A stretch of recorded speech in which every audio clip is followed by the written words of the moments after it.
right now, this moment, my heart is full with joy, and I know that today is the day that we have all been waiting for. And I just want to start by welcoming every Cameroonian, both home and abroad, to let all of us understand that we are at the right place and at the right time. There is no better place you would have been but right here. So, ladies and gentlemen, welcome to our All Cameroon Vision Conference today, 31st of January 2024. This conference is going to inspire you. It's going to spark your creativity. It's going to help you have a vision for your life, a vision for your community, a vision for your company, a vision for your nation. Today is the day that I just want us to think. I want us to talk.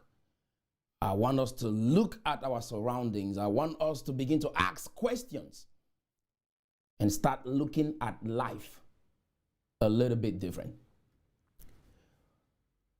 I just want to start by letting us understand that, friends, there is more for us to experience in life. You were not created to just pay bills, to work money so you can impress people. There is more to your life. And until you get to the place where you actually understand that there is more to your life, there is a vision for your life, there is a purpose for your life, there is perspective for your life, you will struggle. You will fail. You'll be discouraged. You feel like dying. You will fight. You pick up guns. You think nobody likes you. Whatever that is, today is that day that you shift perspective. Today is the day of paradigm shift. Are we all ready? When I put up this conference online, a lot of people were very passionate about it. But most importantly, those who have never known me are asking the question, who is this guy? We've been fighting for the past 7 years. And all of a sudden, this guy shows up and he's talking about the All Cameroon Vision Conference. He's talking about moving forward. He's talking about nation building. Who's this guy? And what is he all about? So today, I want to briefly introduce myself to you. I am a Cameroonian, born and raised in Bamenda. My name is Roland Fru, Reverend Roland Fru.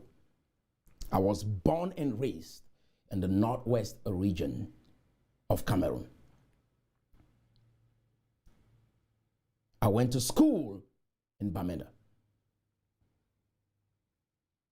At the age of 16, I started having the passion to mobilize youths and help them have passion, vision, something to live for. We started with music. It was amazing that I could put together young people in my father's living room and have us be creative. That is a foundation to my leadership career. Now, when I was 18, I was coming back from a production set with a friend of mine, and we were talking about joining a film club. And he's like, okay, I have 2,000 here. They said registration was 1,000 francs. And so if you want to be part of it, I have an extra 1,000. I can register both of us for that film club. I thought about it for a minute. And I asked my friend the question, why don't we start ours? Why don't we create our own film club? I came back that day. That vision, that idea will not leave my mind. I fasted and prayed over that idea. And before my friend knew it, we had started a film club. I put together my brother and a friend of mine, and we started producing skit. People started hearing about what we're doing. Before you knew it, my entire compound was packed with young people aspiring to act. We could watch Nigerian movies and believe that we could do the same in Cameroon. We watched the Americans and we believed that we could do the same, and so we started acting. I made arrangements and we had a room at the primary school where we came together every Sunday to act. That film club grew to over 80 members. We ended up producing a feature film, which had us a national award. That film club, one thing that fascinates me about it was the dedication and the time that we invested every Sunday for at least 2 to 3 hours. I put together young people and inspired them to believe that they can do something with their lives. They can stand on the stage and talk confidently. They can look at people in the eyes and articulate what they believe in. It was that energy, it was that passion, it was that vision, it was that drive that fascinates me to see what these people have become, because we gathered every day and we saw something bigger than ourselves. That was the birth of a vision. Looking at something beyond your existence, looking at something bigger than yourself. That is a vision. That was a vision. I traveled to the United States. It didn't stop there. I had the passion to go around the United States talking, delivering lectures, inspiring young Americans to believe that they can be something, do something with their lives. My arrival into this nation marked a turning point in my life because it made me to dream big, even bigger than I had ever thought. I read great stories about the people that made this nation, that built this country. And I was inspired, and I said to myself that I want to be part of this amazing conglomerate. I inspired Indians in this nation to quit their jobs and start businesses. I've inspired entrepreneurs to build businesses. Inspired people to stay married. That divorce should not be the quickest option that you choose when you have conflict between your spouses. It's the same like our nation today, and we want to separate it. This separation idea has always been forever. Because the easiest thing to do is to separate. In marriage, when couples are fighting, the easiest thing to do is to separate. But today, I want to rekindle that spark and to say, my fellow countrymen, in 1961, our founding fathers sat around a table and had a dream and had a vision. A vision to build a nation that reflects Canada. We are the only nation in Africa that have both English and French as a bilingual language. They say there's strength in diversity, but when we look at the situations and the circumstances that we are dealing with in our nation today, it doesn't reflect this reality. When people are dying every day, it doesn't reflect this reality. Because at the end of the day, when we are done fighting and killing each other, we have to sit on the table and talk. We have to sit on the table and come up with a strategy to move forward. When all this is said and done, dialogue will be initiated. Thinking will be implemented. We will have to think, we will have to act, we will have to put ourselves and coordinate ourselves in a certain way to move forward and build a more livable society. So my question is, why don't we do the thinking now? Why don't we do that rational thinking that is expected for us to build a nation now? I just want us to talk. I mean, I have a bunch of slides. If you are ready, you came with a pen and a piece of paper to take notes, because there's tons of notes that we'll be digesting. But most importantly, what I just want us to do today is just to think as Cameroonians, young Cameroonians. This platform, I just want to remind us that is designed for Cameroonians below the age of 40 who believe that we can achieve our dreams, we can become all that God created us to be in Cameroon. We can achieve peace, we can achieve unity, we can achieve freedom, and we can achieve prosperity without violence. If you are that individual, then this platform and this message will relate with you. If you are above the age of 40 and you believe in this dream, we welcome you. If you are above the age of 40 and you think otherwise, then this video, this platform is not for you. Are you guys ready? So my objective is to bring clarity to us. So most of you, if you've been listening to me speak, I've been a little bit political. I've been a little bit economical with my approach. One aspect that I failed to emphasize is that I am also a reverend. That is, I went to school, studied theology, had a degree in divinity in the United States of America. And my foundation is built on God. Because you see, when people don't have their foundation rooted in God, they have different ideas on what to do. They have mixed feelings about their vision. But when you look at America, the founding fathers, they were rooted in God. That is why they said in their Declaration of Independence that we hold these truths as self-evidence that all human beings were created by God. They believed that they were endowed by their Creator with certain rights to pursue liberty, to pursue freedom, the right to own your property, the right to dream. And so today I came here to help us dream. The destiny of that nation is in our hands. If it will fail, it is up to us.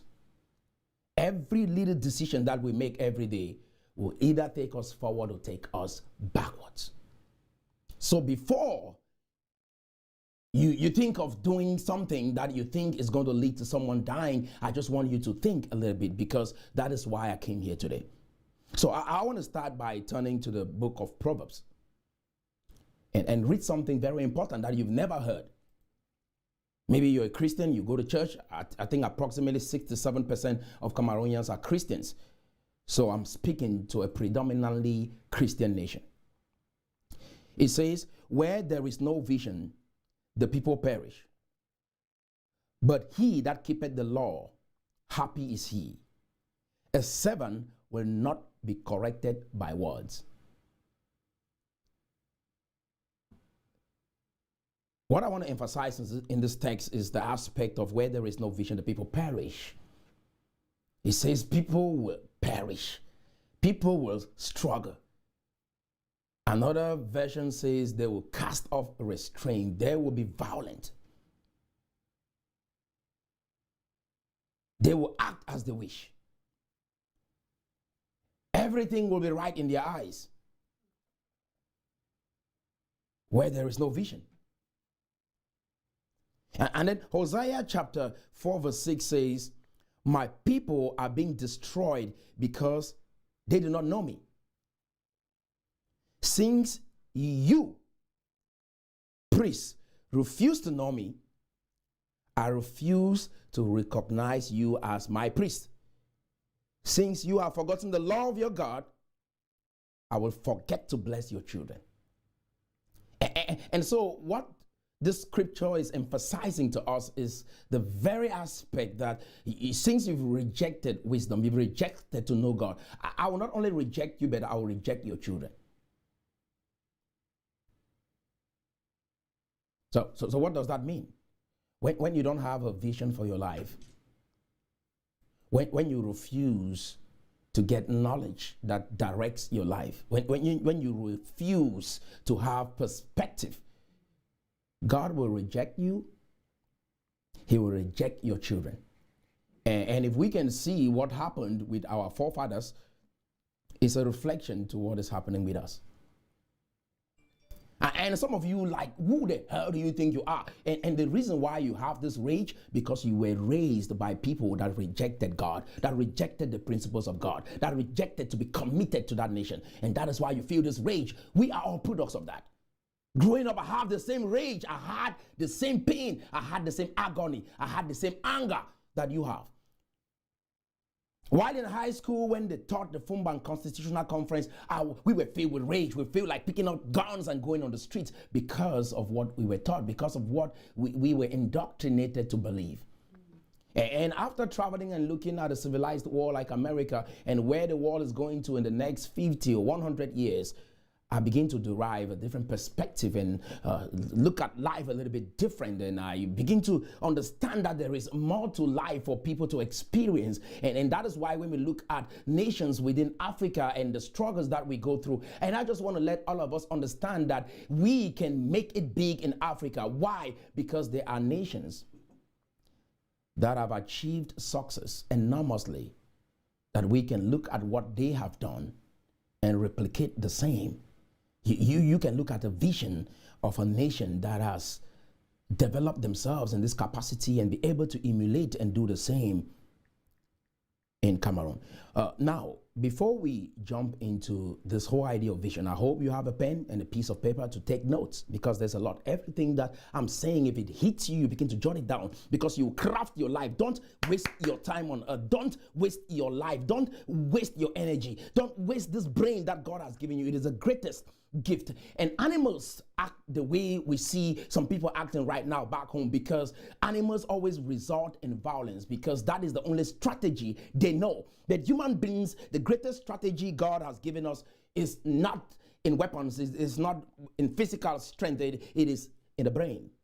So I lift up weights. I love lifting up weights, but my greatest strength is in my brain. And I know that if someone messes up with my brain, they've messed up with my destiny.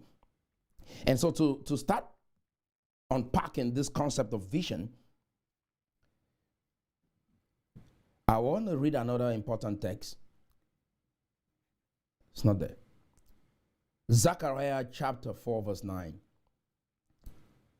It says, and this is how you know whether the Ambazonia dream is of God or is of the devil. This is where you understand if separation is of God or is of the devil. This is when you will understand if picking up guns to go shoot someone is of God or of the devil. Because it says, the hands of, that is Zechariah chapter 4 verse 9, it says, the hands of Zerubbabel have laid the foundation of this temple. His hands will also complete it. Then you will know that the Lord Almighty has sent me to you.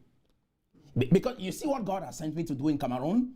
He that has started this good work in me will see me to completion. And then you will know that the Lord sent me. And I just want to let you know that this text emphasizes the very fact that the foundation of a vision that is given by God, if you lay that foundation, you should be alive to complete that foundation. You should be alive to complete that vision. You should be alive to complete that dream. If there is any vision that will cut your life short and you will not be alive to see it, it is not of God.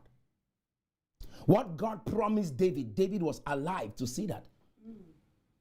What God promised Elon Musk, he was alive to see that. He has made Tesla electric cars. We can see that. What God promised Mark Zuckerberg, he did not die and let the next generation do it. Mark Zuckerberg was alive to see Facebook become a reality. This Facebook you're on.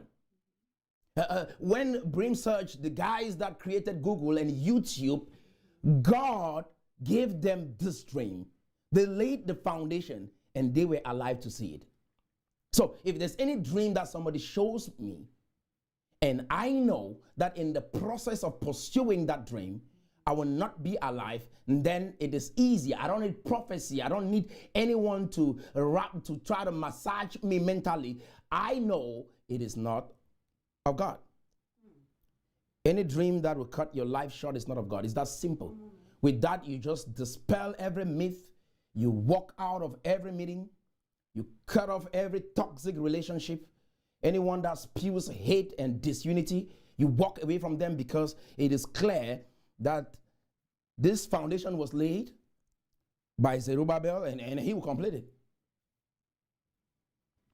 So what is a vision? Now, at least you understand the foundation of a vision. It is given by God.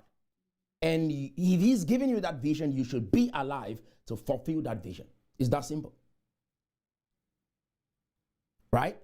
When President Paul Biya became the president of Cameroon, he saw the vision of who he will become. He was alive to fulfill that vision. When Guarantee Express was given the vision of this transportation company, he was alive to fulfill that vision. The guy who brought MTN to Cameroon, when he was given this vision, he was alive to see MTN everywhere around Cameroon. If that vision that you have, no matter how strong and beautiful it is, if you will not be alive to see it, it's not of God. It's not of God. Let every other pastor preach whatever they want to preach to you. If you hear this, go look your Bible, because my goal is to connect you to scriptures. I am not the final authority. Scripture is the final authority, and God is the final authority. I'm not an intermediary. I'm just a voice in the wilderness to spark your creativity so that you can be able to live a fruitful life. And as you guys are watching, please begin to share the video. Share to all your groups and let everyone join. Get a pen and a piece of paper and begin to take down notes, because today you will leave this session transformed for good. Your life will never be the same again. Tomorrow when they say something to you, you're going to question them, because I believe that God has raised me in this dispensation to spark the brains of Cameroonians, to create thinkers, people that don't think when they are in the mission, but people that think before they even start the mission. When you hear the idea Ambazonia, it is easy to pick up guns. You're already in the mission. You're already in the vision. Question the vision. Where did it come from? And that is what I just want us to talk today. Where did Ambazonia come from? All of you who have platforms, I'm an Ambazonia. What does it mean, and where does it come from? Right? It's a good question to ask. Question everything. Because that is what I am called to do, to raise your consciousness so that you can think out of the box. You can think before you even get into the box. Because most of you shouting Ambazonia are in the box. You are in the box of Ambazonia. If you look at Europe and all the developed nations from the 16th century right up to the 19th and 20th century, what Americans and the European nations they produced was great thinkers. And these great thinkers like Martin Luther, Carl Jung, Sigmund Freud, the name goes on, and all of these individuals, they think. Socrates in Greece and Plato and Aristotle, these were great thinkers. These were people who stretched their imagination. It is a terrible thing to be a human being that doesn't think for yourself. You think through others. You think for others. You think with others. You think in the ideas of others. Think for yourself. It is fascinating that with the plethora of information that we have at our disposal today, yet we are thinking within the confines of other people's boxes. You understand what I'm saying? My job is to jack you out of that box so that you can think, where did the idea of Ambazonia come from? And today, that is what I want us to have a conversation within this context of vision. Okay? Have you guys thought about it? Begin to write that in the comment section. Where did it come from? That's the first question. We'll ask questions that will make us think today. This brain work. It's easy to have your hands and then you run and no, you got to think with me. So what is a vision? A vision is a clear picture of a better future. We've already established that if you will die in the process of executing that, it is not of God. So it is a clear picture of a better future. Number two, it's the guiding star that lights our path forward.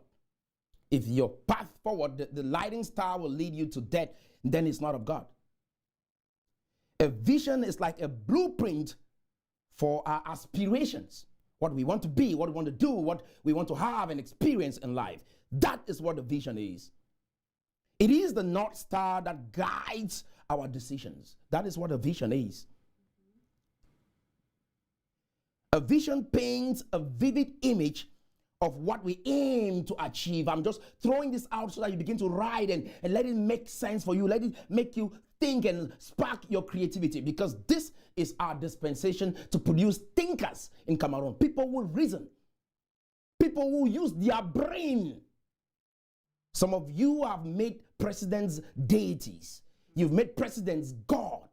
Because when I hear the Ambazonian leaders talking about President Pobia, I don't think that they are talking about a president. They are talking about some God that they have created in their minds. And if they did not hold the president as a God in their mind, you, Southern Cameroonians, would have been free. The nation would have been free. Respect the president's authority, his power, and what God has called him to represent in that nation. But don't deify him. Don't make him God in your thinking. Do you understand what I'm saying? Not disrespecting the authority, but don't deify. Don't make the authority God over you, that you think your entire life and your generation, it will be ruined because of one person. You were created to influence every system on earth and initiate change. And that includes our nation. Not through violence, not through killing people, not through all this crazy rioting and having people lose their lives. That is not God's plan for us. We refuse that in this generation, and that is why we will choose to use our brain. I love the awakening of the young people today. You guys are hungry for a vision, and I want to give you one. That is why I keep asking the question. Be thinking with me. Don't run away from brain work. Where did the idea of Ambazonia come from? Have you asked that question? Now,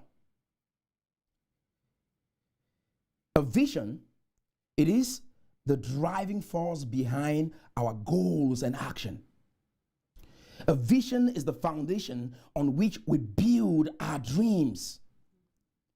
It is the lens through which we see our long-term goals.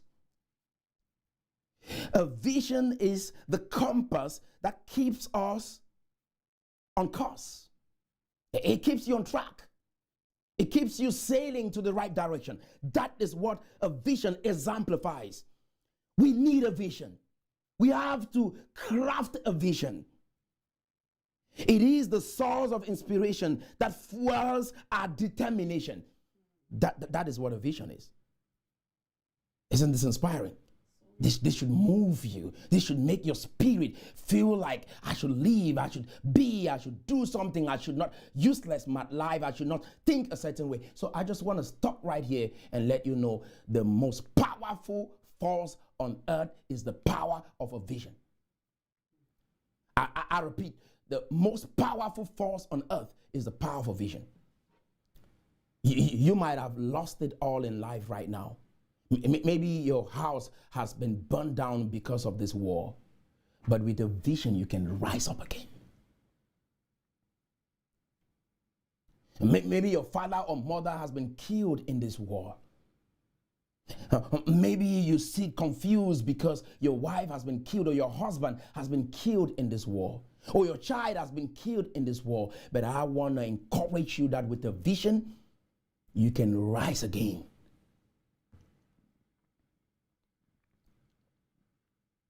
So vision allocation. It is important that we make a distinction as to the different sectors that vision can operate in our lives, in our community, and in our organizations, and in our nation, right? So the number one type of vision is a personal vision. This is a vision for your life. And number two, a community vision. This is a vision for your surrounding, your community where you live. Number three is a corporate vision, a vision for your company, the company you work for, or the company you want to create or the company you own. That is a corporate vision. The fourth type of vision is a national vision, a vision for the nation. Because when we understand the vision of the nation or the vision for the nation, then we'll be able to understand the kind of corporations that we can create within that vision for that nation. And then we'll understand how to govern our community based on that national vision. We will know how to lead our personal lives based on the vision that is guided by the vision for that nation. So when it comes to personal vision, what do you need? What are the requirements for you to pursue a personal vision? Number one, become a lifelong learner.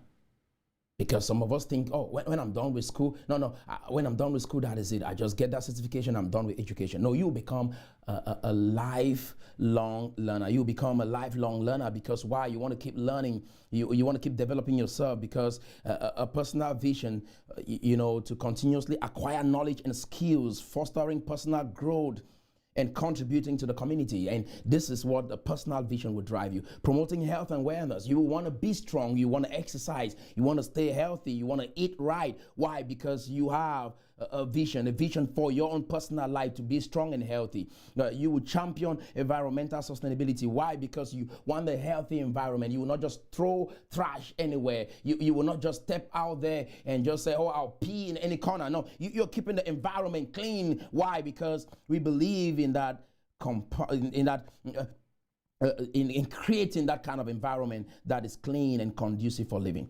Number four is fostering social equality. You will not just want people to be treated anyhow when you have a compelling vision for your own life, because the way you are treated is the way you want to treat others, because they say do unto others what you have them do unto you, right? So there is the golden rule aspect in there. So you are fostering social equality, because a vision dedicated to advocating for social justice, equal opportunities, and inclusivity in all aspects of life is a vision, a compelling vision that every human being should harbor, should desire, right? Cultivating creativity and innovation, and this will be a driving factor for our existence, that we want to be creative. We want to cultivate that kind of creative environment. We don't just want to live in a bubble. We want to spark the creativity of our minds and that of the people around us, because we share this aspiration, and we understand that an aspiration to nurture creativity and innovation and personal pursuit, contributing to positive change in various domains. It stretches across every platform, your life and everything, right? And that is what a vision for you, a personal vision would do for you. Now, when it comes to community vision, we'll be looking at building stronger neighbors. We want our neighbors to be right. I remember when we were growing up, and it was a custom that sometimes even if you lack salt in your home, you can go to a neighbor and say, give me salt. There was that community. And if I want to go out, I can give my children to a neighbor to look after my children so I can go out. And that was the kind of community. So empowering youth should be another thing that we should foster or encourage within the community. So a community vision focuses on providing education, mentorship, and opportunities for young people to thrive. That is, if you have a business initiative, you know how to succeed in business. You don't just keep the idea to yourself, but you're able to inspire and mentor young people in your community to thrive as well. Most of the people that keep all their business secrets to themselves, we call them nyongo people. We call them occultic people. Because why? They've kept it to themselves, and so they are not spreading the knowledge, not the money, but the knowledge on how to create wealth and empower youths within that community. And if we will build a Cameroon that is built on a vision, a Cameroon that we want to see be like Canada or like America in the next 20 years, we'll need a Cameroon where we share knowledge. So there's environmental stewardship. That is a commitment to preserving natural resources, conserving local ecosystem, and reducing the community's environmental impact. So while I was doing my MBA, we used to put this under the canopy of corporate social responsibilities, right? Like if you want to build a company, you should think about the environment, right? You think about the environment. If I'm producing clothes, I have to be watchful of the waste. Is it going to affect people? Maybe you're producing gas within the city. Is that whatever that comes out of that gas, is it conducive for that environment? And so you have to take corporate social responsibility into consideration when you are thinking about a community vision. Cultural enrichment. We have a rich cultural heritage that could be enhanced and made beautiful and modernized so that we can enjoy it. And that is what a community vision will do for us. A vision to celebrate and promote local cultures, traditions, and heritage, fostering a sense of identity and pride in us. And number 5 says safety and inclusiveness. It is our community responsibility to promote security, to make sure that our communities are safe for living. You got a vision for these guys? When you pick up a gun to go shoot somebody, you should know that you have the responsibility as a citizen of that nation that lives in a community, and so should protect the individuals that live in that community and not terrorize them. If your protection for your people lead to the place where you kill them, then I question your motives. A community vision where all residents feel safe, respected, and included regardless of their background and circumstances is very, very important that we take that into consideration. I hope you guys are taking notes because I'll be running really fast. There's a lot for us to digest in here today, but I want to make sure that you grasp it. Do you understand what I'm saying? And then there is a corporate vision. This is where I'll start elaborating, but at least you understand what a community vision constitutes. So a corporate vision, number 1, innovation and market leadership. A corporate vision centered on the pioneering new technologies and setting industry standards. Do you understand what that means? That is what a corporate vision means now. And what we have to understand about a corporate vision is that God will give a corporate vision most of the time to one person. The idea of building Amazon was given to Jeff Bezos, one man. But you will realize that in the process of innovating and having that vision become a reality, other individuals and experts came together. Do you understand? So other individuals came together to have that vision become a reality. So God will give a corporate vision most of the time to one person. The idea of saving the world was given to Jesus Christ. And then he picked 12 people that made up his cabinet. And then there's 12 people. Look at us today. Everybody around the world, Christians. Now we are spreading that message, but it was given to one person. And it's okay that you have a personal vision. It's okay to have a community vision. But you don't have to worry if you do not have a corporate vision, because there could be someone with a corporate vision that you can be able to find a livelihood while supporting that vision. Is this making sense? So, global sustainability, when it comes to corporate vision, a commitment to sustainable business practices that minimizes environmental impact while ensuring long-term profitability. Because you got to have in your mind that the objective to creating this company, the objective of creating this company is so that you can make profit. If we do not have this in Cameroon and have all of this going on, because this is what excites me, is the vision that I see Cameroon in the next 20 years becoming a first world nation. I wake up every day and say, what am I going to do every day to get closer to this dream? Because when you have a vision for your life, for your community, for your nation, for your company, you wake up every day and ask yourself the question, what can I do? Because small things make big difference. Small things make big difference. Every day, what can I do to move closer to this dream? Most importantly, what am I doing that will let me not achieve this dream? Because it's easy to ask what you do to get to that dream, but you should also ask, what will I do, or what am I doing that will restrict me from achieving this dream? I hope you're getting some value out of this video so far.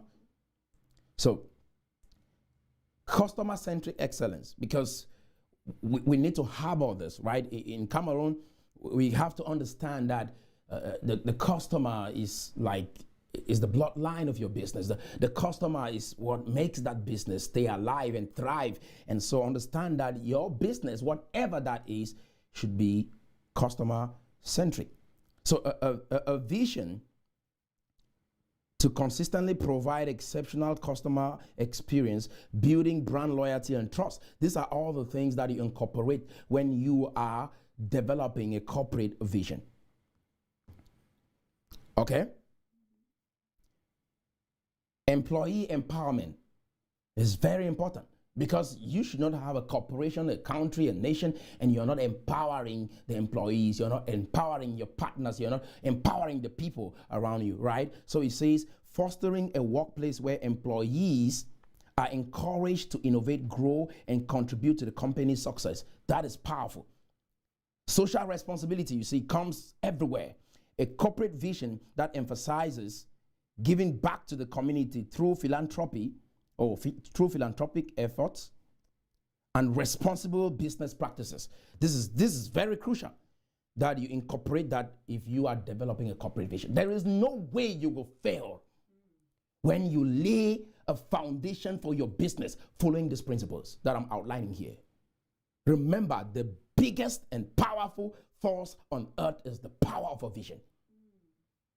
The Cameroon dream is a vision that every young person, every old person, every child in Cameroon can have a life in Cameroon, can build and have their dreams become a reality in Cameroon, that you can have your own car in Cameroon, you can own your own house in Cameroon, you can get a job, a conducive job in Cameroon, you can be able to aspire to be a minister, a president, a boss in Cameroon. You can become that musician, a teacher, a principal, a proprietor in Cameroon. That is the vision. You can own a transportation company like Uber or Lyft in Cameroon. You can be able to stretch yourself and create conglomerates and build businesses and be able to do everything is possible. And that is the spirit that I see in America here, that everything is possible. Just get here first.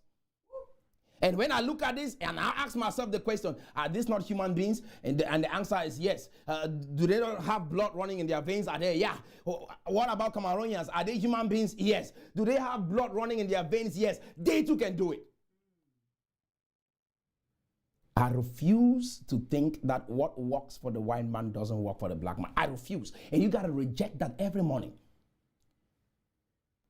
That's why some of these leaders promise you that they are going to come and build a socialistic environment where you just fold your arms and sit and everything comes. No. What made America work is the Puritan work ethic. What these guys came from Europe with, they were tired of that system and they wanted to create something new, and they worked out of that ecosystem to create something amazing. And they came here with the Puritan work ethic. Christians are not lazy people. They don't sit around waiting for miracles. Christians are hardworking people. The kind of Christians we have in America, they are different kind of Christians from the one we have in Africa. The ones in Africa, they come and they shout hallelujah, and they want the man of God to look at you and point something inside of you and let you know that there's something that is about. No, that's not what happens here. Is there miracles here? Yeah. But there is work ethic. When Jesus Christ died on the cross, it elevated you from sin, but not moral responsibility. That is why prophesying soccer games is not of God. And I just want to make that clear. Any prophet that prophesies a soccer game is not of God, because a soccer game has to do with people training, running, working hard, listening to their coach, being cooperative. And when they get in the field, they perform. What God has given you is the strength, the wisdom, and the knowledge to go practice and train. When you come into the soccer field, there's no guessing there. If you do not perform, then you did not practice. There's no guessing there. And that is why you see people dispel all these charlatans in America and around the world. If you want to prophesy a soccer game that you don't even understand if the players have trained or not, it's insane. Do you guys understand? My goal is to get you guys out of mental slavery and all these magic performing shows that we watch in the name of God. We got to think for ourselves. This is the dispensation to raise the consciousness of thinkers. And that is what happened. Martin Luther, they did not just sit in the church and just listen to everything the pastor said. They thought for themselves. They used their brain to think.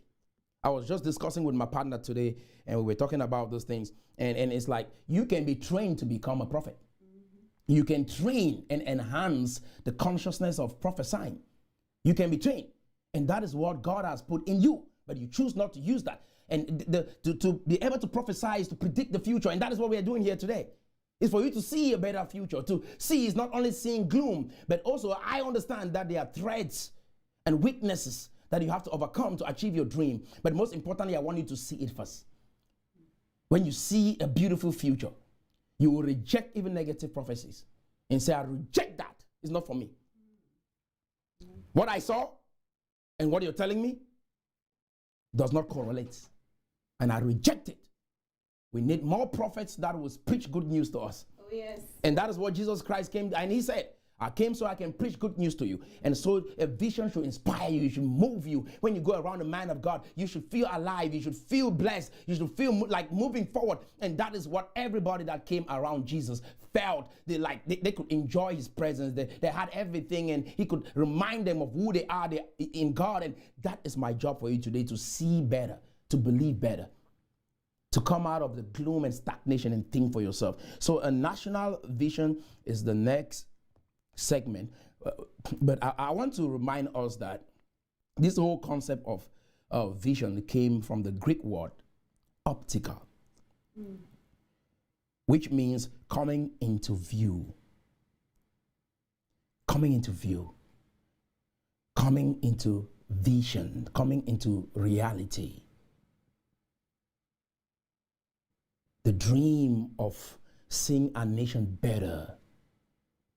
The dream to commit and not constantly think of running or departing, but it is a spirit of starting things and running, getting involved, engaging and quitting. And that is the energy that we have to dispel with.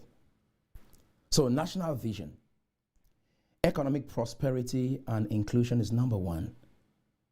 A national vision should promote economic growth while ensuring equitable access to opportunities for all citizens.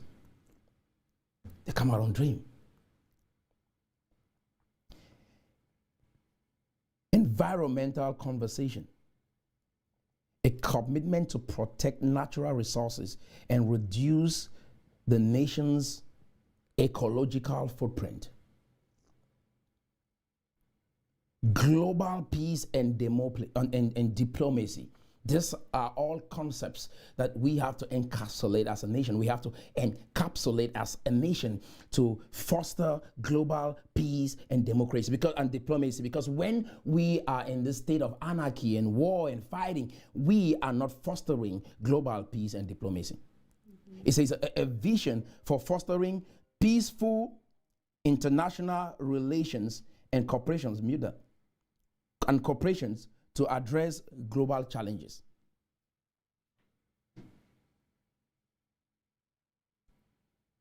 Quality healthcare and education. A national vision focused on providing accessible and high quality healthcare and education services to all citizens. Cultural diversity and preservation. Celebrating the nation's cultural diversity and preserving its heritage through cultural exchange and protection of historical sites and traditions. So all of these are concepts that encapsulate a national vision. So one thing that we should understand, friends, is that there are two types of vision. There's a vision that like your eyes, when you see, it's a vision, right? And also there's a vision of your heart. The kind of vision that I'm talking about today is the vision of the heart. Not what you see with your eyes, but what you see with your heart. That is the kind of vision I'm talking about. One thing I want you to understand is vision comes from God. Vision doesn't come from the devil. And that is why it's easy for you to distinguish between a vision that comes from God and the vision that comes from the devil. If the vision that comes from the devil leads to death, then it's of the devil. Vision comes from purpose. And a vision that comes from purpose is tied to your destiny. Vision should be out of reach, but not out of sight. And remember, a vision is very difficult to fulfill. If that vision is easy for you to reach, then that vision is too small. And no matter how big your vision is, it is still small in the eyes of God, which makes me think that it's possible to achieve that vision. Is that making sense? And your whole goal, my dear friends, is to get to the place where your life revolves around one thing. Your life is simple. You see how I dress? My life is very simple because I've found my vision. What you see me putting on my wardrobe has the same, and that is exactly what I put on all the time. When you found a vision, your life becomes simple. Does that make sense? Your life becomes very simple when you found a vision. Because at the end of the day, the goal is that you find one thing that you can live and die for. That is the goal of a vision. What is the one vision of a fish? To swim. What is the vision of the bird? To fly.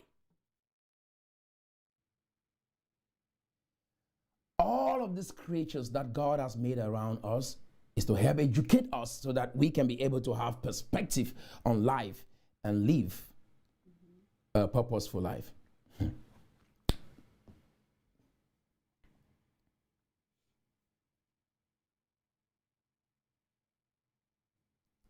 So vision sees the future from the present. Write that down. Because if you look at our surrounding, this thing cannot work in Cameroon. This thing cannot work in Cameroon. We have tried it and we failed. Oh, our brothers tried it and failed. Our sisters tried it. No, this generation of people will try it and make it. Do you know that this idea of picking up guns to go fight was something that existed a very long time, and people think they will never try it? But some people tried it this generation, right? So if you can try something evil, you can try something good as well. If you can challenge the status quo with guns, you can challenge the status quo with your mind, with your thinking, with creativity, with businesses. Let's think in that direction.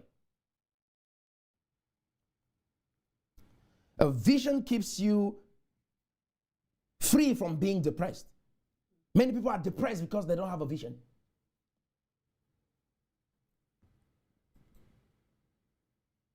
When purpose is seen, the vision is born. When you discover the reason why you live and you can see that future vividly, vision is born. So I want to talk briefly on a vivid vision, because you must see it. Because what you have in your heart, especially those with corporate visions, especially those with national vision, you should be able to articulate that vision that everyone feels like, I am on board. I am part of this. I want to see our nation change. I want to see Cameroon move forward. Where do we start? Let's go. Which books do I need to read? Which seminars do I need to attend? How can I make this possible? Who do I need to partner with? Which friend do I need to connect with? Which friend should I leave behind? Because your vision will choose your friends. Your vision will choose your company. Your vision will choose your association. Your vision will determine how you spend your time. Your vision will determine where you go to. Weekends, I'm not going to this club anymore. Why? Because I want to think. I got to cut away from this girl because the time I'm spending with her, I don't feel like it's productive. I got to focus on my work. I don't want any soul ties, and this is what I want to be able to achieve for my life. And so your vision will create restrictions on how you spend your time, and it is going to cause you to be a disciplined person. That is what a vision will do for you. When somebody tells you, pick up a gun and go fight, you say, well, the dream that I see myself achieving, the wife that I see myself marrying, the house that I see myself living in, the things that I see myself having, it is not worth me picking a gun and go dying for something that I don't even have a clue about. And I just want to stop right here and tell you guys, oh my God, I'm going somewhere with this. Are you guys feeling what I'm saying? Are you feeling it in your body like I'm feeling it right here? The idea called Ambazonia was originated by a 93-year-old man, he's still alive, called Godjin Dinka. Came back from Europe after studying law in 1964 and was looking for loopholes, and in the year 1984, 1985, he came up with the idea Ambazonia as a loophole that he found in the change of the name of the nation, and said, we will create a new nation. Gorgin Dinka, and he never had the courage, the tenacity, the zeal to pursue that dream in his lifetime and have it become a reality. So when you have Ambazonia, I want you to be thinking about 93 years old. We have a culture in Cameroon of going backwards, right? Even in our soccer game, you see the players took the ball and they were going backwards, and that is where they got knocked out. And as you keep going backwards, you will be knocked out. Because we could see it in the soccer game. It is a trend in the nation. We take this vision, this life that God has given us. We want to go backward. We want to go create another government in 1961. We want to go resurrect Foncha and live with them. We want to live with the dead. We want to live with the people in the past. This life was designed to move forward. This life was designed for you to have more moving forward and not moving backwards. When you move backwards, you restrict growth. If there is anything you got out of this video, this is enough. That my life, my decisions, and my choices will be guided by my vision. And if it's taking me backwards, then it's not of God. God created us to move forward. Build and move forward, not backwards. A vision is a source of hope. When people are in despair, see something better. Bro, I know it is dark. See something better. Yes, they have marginalized us. See something better. Yes, they have colonized us. See something better. Yes, they've taken all the resources. Still see something better around you. I refuse to wallow in pain over things I have no control over. I want something that I do have control over. And that is my thoughts. That is my life. That is my future. My vision that I can create for myself and see a compelling future. Most of the Cameroonians that you see abroad, most of the Cameroonians that have built great businesses in Cameroon, they saw something different. Ask yourself the question, why not me? Yeah, why not me? Yeah, my father is broke, my mother is broke. No, but I can see something. I can see something different. Yeah, my elder brother does not have money. My elder sister doesn't have money. Nobody in my family went to school. No, I can see something different. I can see something different. You, Ambazonia leader abroad, come and fight. I see something different. If you feel like you believe in 1961, come back and fight. I am not going to waste my life because I see, I don't know who I'm talking to, but I see something better. I see a bright future. Life is too sweet for me to die. Preach. That is the Cameroon dream. We will create it. The president has a role. Don't you see that we have more people in Cameroon than the president, than the government? There are more people that are not in the government. What does that tell you? These people should do something to build that nation. Many hands should do more work. Not wait for a few people to do the work for everybody else. No, many hands. Initiate change. Initiate development. Initiate progress. That is what we should be doing. So the vision needs to be clear, because when I hear you, because some of you will be writing visions and you present them, because I'm giving you nuggets here and things that you can actually use in the real world and initiate change. And my question to you is the vision clear enough? The vision should be vivid. So vivid vision, write that down. Vivid vision. My vision should be vivid. Number one is clarity. Make sure your vision is clear and easy to understand. Avoid jargons or overly complex language.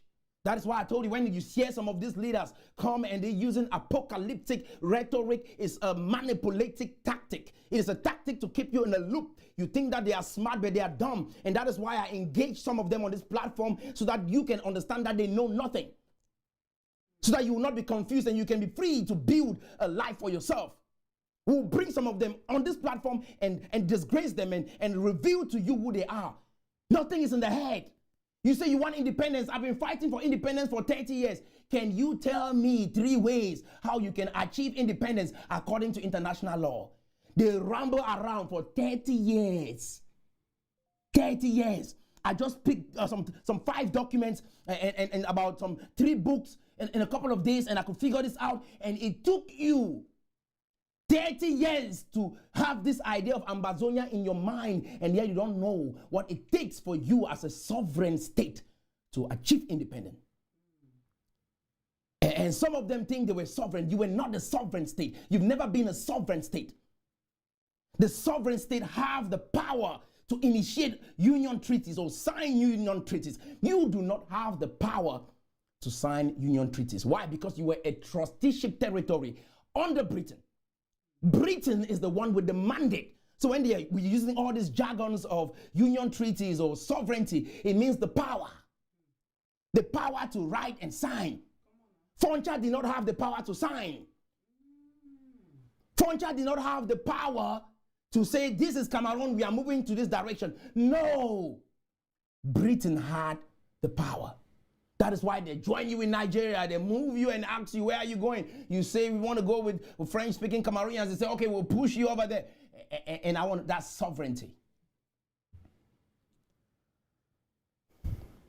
And your plebiscite result on 11th of February 1961, that is what qualified you to join French-speaking Cameroonians, and not the conversations that you claim that we had to have and sign union treaties when you were not a sovereign state, leading to October of 1961. Stop confusing the people, because one of the problems is Cameroonians do not know their history. They've said something, and I think we will challenge that in this generation, that if you want to hide something from a black man, put it in the book. Put it in a book if you want to hide something from a black man. They will turn around, but the solution to their problem is in that book. Open it, no. No, we will be the generation of people that will love to open the book. Yes. We are changing that narrative. We will not be just a generation that pick up the gun. We'll be the generation that pick up the book. We will not be the generation that just follow. We will be the generation that step back, think, ask questions. When they call you a black leg, still ask them a question. I know you think I'm a black leg. No, answer my question. I know you think I'm La Republique, but answer my question. Where did this idea come from? Is it original? Is it your thought? How true is it? Were you present in 1961? Where did you come up with all these ideas? Did you go into any of those meetings with Foncha? Ask them questions. How did you know that he did not accept or exchange notes and agree to the terms? Why didn't he oppose and come back and tell you, I have refused, that we should not join it? We have a leader that was representing us. Ask them questions so that your vision can be clear. You want to build your company, you don't want to get up the next morning and say, hey, somebody came and break in and they stole everything, or they destroyed and burnt everything because you start quiet. No, ask questions. Go on your social media platforms, start asking them questions. When you go under their videos, ask them questions. Go under John Akoro's video, ask him questions so that he can answer. Were you there? How did you know? Tell us. Go under Ayaba's video, ask him questions. Answer me. All these people running around, answer me. Some people went out there and they saw the French people talking about the roads that have not been constructed in the northwest and the southwest, and they're like, oh, don't you see? Oh, the French people are for us. And also, guess what? There's a reason, because they know they don't want to construct these roads. They don't want to construct the dam, because if they construct the roads and the dam, we will go. And my question is, if they know that you will go, should they invest in you? If you have a girlfriend and you know that she will leave you, will you keep investing in her? The head is not there. Think. You hear it and you're like, wow, I see why they call us third world nations. It's because of the result. We read the same book, but what we come out with, my man, is third world. Third class thinking. If you know that somebody consciously wants to leave, will you invest in them? No. If I know that you break my company up and move away to go create your own company, should I invest in you? No. You should not do that. It's dumb to do that. Don't give them anything if you think that they will leave you someday. Or they are planning to just move. Immediately their eyes are open. They want to just move away.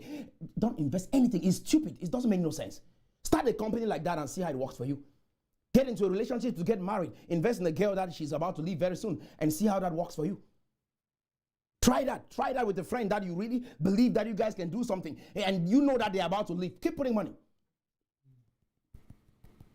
And you come and talk and fold your arms and look like somebody that is smart. I'm like, nah, the head, nah. We got to use the brain. Okay? Some of you guys want to really see change, but you should learn how to. Because when I see some of you young people that are following this movement, I see you're hungry for change. The kind of questions that you probe and you question every leader. But let's see some rationality in your how you formulate your thoughts. How would it look like if the Francophone man was fighting for us and we were fighting for them? How would it look like if the Francophone man said, we don't have roads in Bamenda, we don't have roads in Boya, we don't have roads in the southwest, we don't have roads in the northwest, and then we on the other side says, the Bamenda people, or the southwest people, we say, oh, there's no road in Yaoundé, there's no road in the Kondo. All these things, we are able to now fight for each other. That is what makes love strong, that we can look at each other's interests. We can try to make sure that everyone is fine within that community and that nation. That is the beauty of relationship. But no. When they say something that should be addressed in your region, you think is a reason for you to leave. I mean, it's fascinating. I mean, there are some people you try to redeem, but there are some you just like, wow, I see why we are third world, and I see why we are struggling, because the brain can only reason so far. To have words coming out of your mouth doesn't mean you're thinking. We need thinkers. Huh? The next thing, so let it be clear. What is exactly? Like you hear Amazonian leaders, they share like 15 different versions of their story, of their history. I'm like, wow. I studied a different history in school. I read a different history on your website. What you're telling me here is different from what I read in school and what I read on your website. When the next person called me, I hear something else. I'm like, wow, which one is the real history? And some of you with this version of history, were you guys there? Are you a historian? Are you a historian? And these are questions we have to ask, right? Question, thinking, bro. Yeah. The next thing is consciousness. Let it be very clear. Don't forget clarity. This is exactly what I want. This is how this story happened. And this is how we see it today. And this is where we are going. The next thing is conciseness. Keep it concise and to the point. I don't want you rambling around. Just what exactly is it that you're saying? How does this business idea create value for the customer?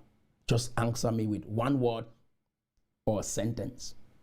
How does this initiative, this vision that you have for your life, for your community, how can you explain it with concise words? Like you hear the previous one about clarity, talked about avoiding jargons and overly complex language.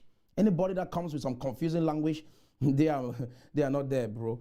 Are you understand what I'm saying? So the next thing is inspiration. Your vision should inspire and motivate both your team and stakeholders. It should evoke a sense of purpose and enthusiasm. Alignment. Ensure that your vision aligns with your organization's value and mission. That is why I said that your personal vision should align with the corporate and national vision, right? It should. All of this synchronicity helps us to have clarity, and we are purpose driven. We use energy and then we deploy energy towards the right direction, right? It should consist. It should be consistent, right? It should be consistent with your overall goals. Long-term perspective. A vision is about the future, not the past. It's about the future and not the past, right? So long-term vision, it's about the future. So think long-term. Consider where you want to be in the next 5, 10, 15, or 20 years. Does that make sense? Specificity.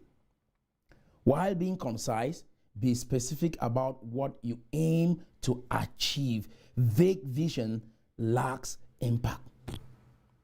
Realistic aspirations. While visions should be ambitious, they should also be grounded in reality. Right thinking, right history. Unrealistic vision can lead to disappointment. Inclusivity. It says, consider how your vision includes and benefits all stakeholders, including employees, customers, and the community. When you have a vision that kills people around you, bro, nah, it should benefit instead of destroying. Adaptability. The world changes. Some people are living in 1961. The world changes. Adapt to the current environment and have a vision that moves you forward. The world changes, and your vision should have some flexibility to adapt to evolving circumstances. That is very important. Communication. Once you've crafted your vision, communicate it effectively to your team and your stakeholders. It should be a guiding beacon of decision making. Without this now. So what is going to stop you from achieving your vision? I want to rush really fast so we can get this out of the way. What is going to prevent you? There are some limiting beliefs and self-sabotage that will prevent you from achieving your vision. So, number one, the lack of belief in the vision. Some of you right now, immediately they say something positive that can happen in Cameroon. The first thing is like, nah, not for this country, not in this country. Nah, these people here, this government here, all of these authorities here. So lack of belief in that vision. You are here to make it happen. Use your brain, it will work. Resistance to change. Old traditional belief systems that we have and all these tribal languages, we don't look at this as an impediment. You see what I'm saying? Nepotism. We have to understand that change needs to happen in that environment. Those are some limiting beliefs and resistance to change. Even you're fighting me back like, oh, don't say, don't talk. No, what you're holding so strong is restricting you from growing. Short-term thinking is another factor that is going to limit you or sabotage your dream. Low self-esteem and self-doubt. Do you even believe it? Nah. No, it's for the white man. Oh, it's for the other people. It's not for us. We got to get that out of the way. Corruption and mismanagement. This is another factor that will hinder us from achieving our dreams. Do you understand what I'm saying? So the importance of having a clear vision. Why is it important? Because when I see somebody really thinking that they should die and think that they should buy guns and keep dying, it is important that you have a clear vision for your own life. You did not come here with Ambazonia. You were just born out of your mother's womb. I just want to make sure I present you back to you. You came out of your mother's womb. You had no understanding of a brother or a sister or Ambazonia or Cameroon or Bamenda or Southwest. You had no idea like that in your mind. Somebody taught you that. Somebody indoctrinated you to think that way. And so I want you to be able to detach, because this is the war of detachment. You got to detach from circumstances. If you dance around, I'm just going to fold my arms and watch you. I'm not attached to anything. I'm not. And we need to get there. That is how you start thinking and formulating your own thoughts. When people dance, you just watch them like, and then you ask them questions. Do you understand what I'm saying? Yeah. Your vision will become clear only when you can look into your heart. Who looks outside dreams, who looks inside awakes. That is Carl Jung. Great thinker. If you look outside, you are just dreaming. If you look inside, you are awake. You are awake to the reality. And then it says, where there is no vision, there is no hope. That is George Washington Carver. And one thing that you will notice about George Washington Carver, he was born right here in the United States of America at a time where everybody felt like, this country is not for black people. This man was an inventor, a scientist that came up with like the peanut butter. He was able to make amazing stuff just with peanuts. George Washington Carver, a black man in America, an amazing dude, left a long-lasting legacy. And he says, where there is no vision, there is no hope. I don't care whether you say I'm black. I don't care whether you say I'm Cameroonian. I will make things happen. I will bring change. Who are you? I am he who I am. I am created in the image of God. That is who I am. The best way to predict the future is to create it. And that is what Peter Drucker said, a famous economist. Great mind. transform the way we see business. And he says the best way to predict, you see that? Forecast, pastors, preachers, prophecies, and all of that. The best way to predict the future is to create it. Encourage your people to create what they want to see in the future.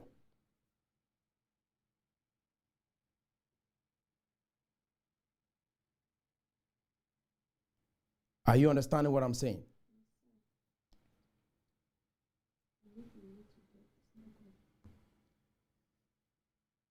Okay. So, the greatest danger of us lies not in setting our own aim too high and falling short, but in setting our aim too low and achieving our mark. That's Michelangelo. Amazing. Vision is the art of seeing what is invincible to others. Cameroonians, I want a generation of people that will be thinking of inspiring the whole Africa, will be thinking of inspiring the world. And the message that I'm preaching here is not for everybody. It's not for everybody. And if you don't see what I see, back out, and you can subscribe from my channel, go somewhere else. There are people to inspire you and tell you what you want to hear. Move. This is not for everybody. When Jesus Christ came, it was 12. And those 12 was enough to change the world. And the 12, they had to think straight. And I just want to say to everyone that is on this platform watching me, if you don't feel inspired by what I'm saying, and it's not for everybody. And I'm aware of that. You can unsubscribe and just go to another channel. There are people somewhere else that will tell you what you want to hear. And if it's helping you build the life that you want, you go over there and continue listening to them. I'm here to create thinkers and world changers. Vision is the art of seeing what is invincible to others. Don't be afraid of the space between your dream and reality. If you can dream it, you can make it so. Chase the vision, not the money. The money will end up following you. This is Tony Shea. Great mind, great individual. He's the one who built the Zappo company, Zappo shoes. You've heard about Zappo. Amazon ended up buying that company for over $1 billion. Zappos was created by Tony Shea. A man who led a simple life but just believe that he can impact and improve the lives of customers and enhance their experience. And these are people that we draw inspiration from. If they did it, we too can do it. So I'll just rush over this. The 5 values of a vision. I'll make sure that maybe I link up this PDF so that you have this in your hand and go through it for yourself. 5 values of a vision. Inspiration, direction, unity, accountability, long-term perspective. That is what vision is. 5 ways to be disciplined to achieve your vision, because without discipline, nothing happens. Time. 5 o'clock, let's meet. It's time. Okay, 5, you should be there. This kind of thing, we cannot take it out with policies. Let's spend 2 hours for this meeting so we can go do something else. And then we come late and then we end up the whole night. And at the end of the day, nothing gets done. So we must be disciplined. So what does he say? Set clear and specific goals. Create a structured routine. A sleep time and a wake up time.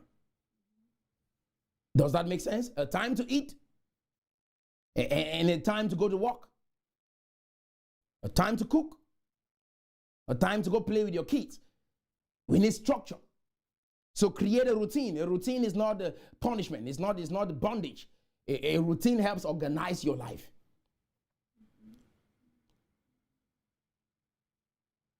Prioritize tasks. You got to ask yourself the question, what is important now? If you have more than 3 things that you prioritize now, and then you're in a loop, you got at least a minimum of 3 things that you prioritize. When you wake up every day, at the end of the day, ability. All these things, I wish that they sit and teach you this. Instead of telling you, picking guns, putting in your hands, and sending you on the street, they should get information like this and teach you something that can change your life. If they did this consistently for 7 years, you guys would have been multi-billionaires. Do you understand what I'm saying? Accountability. Practice self-control. Like I said, and I make it clear on this platform, the people that are coming on board to work with me, the people that will change Cameroon,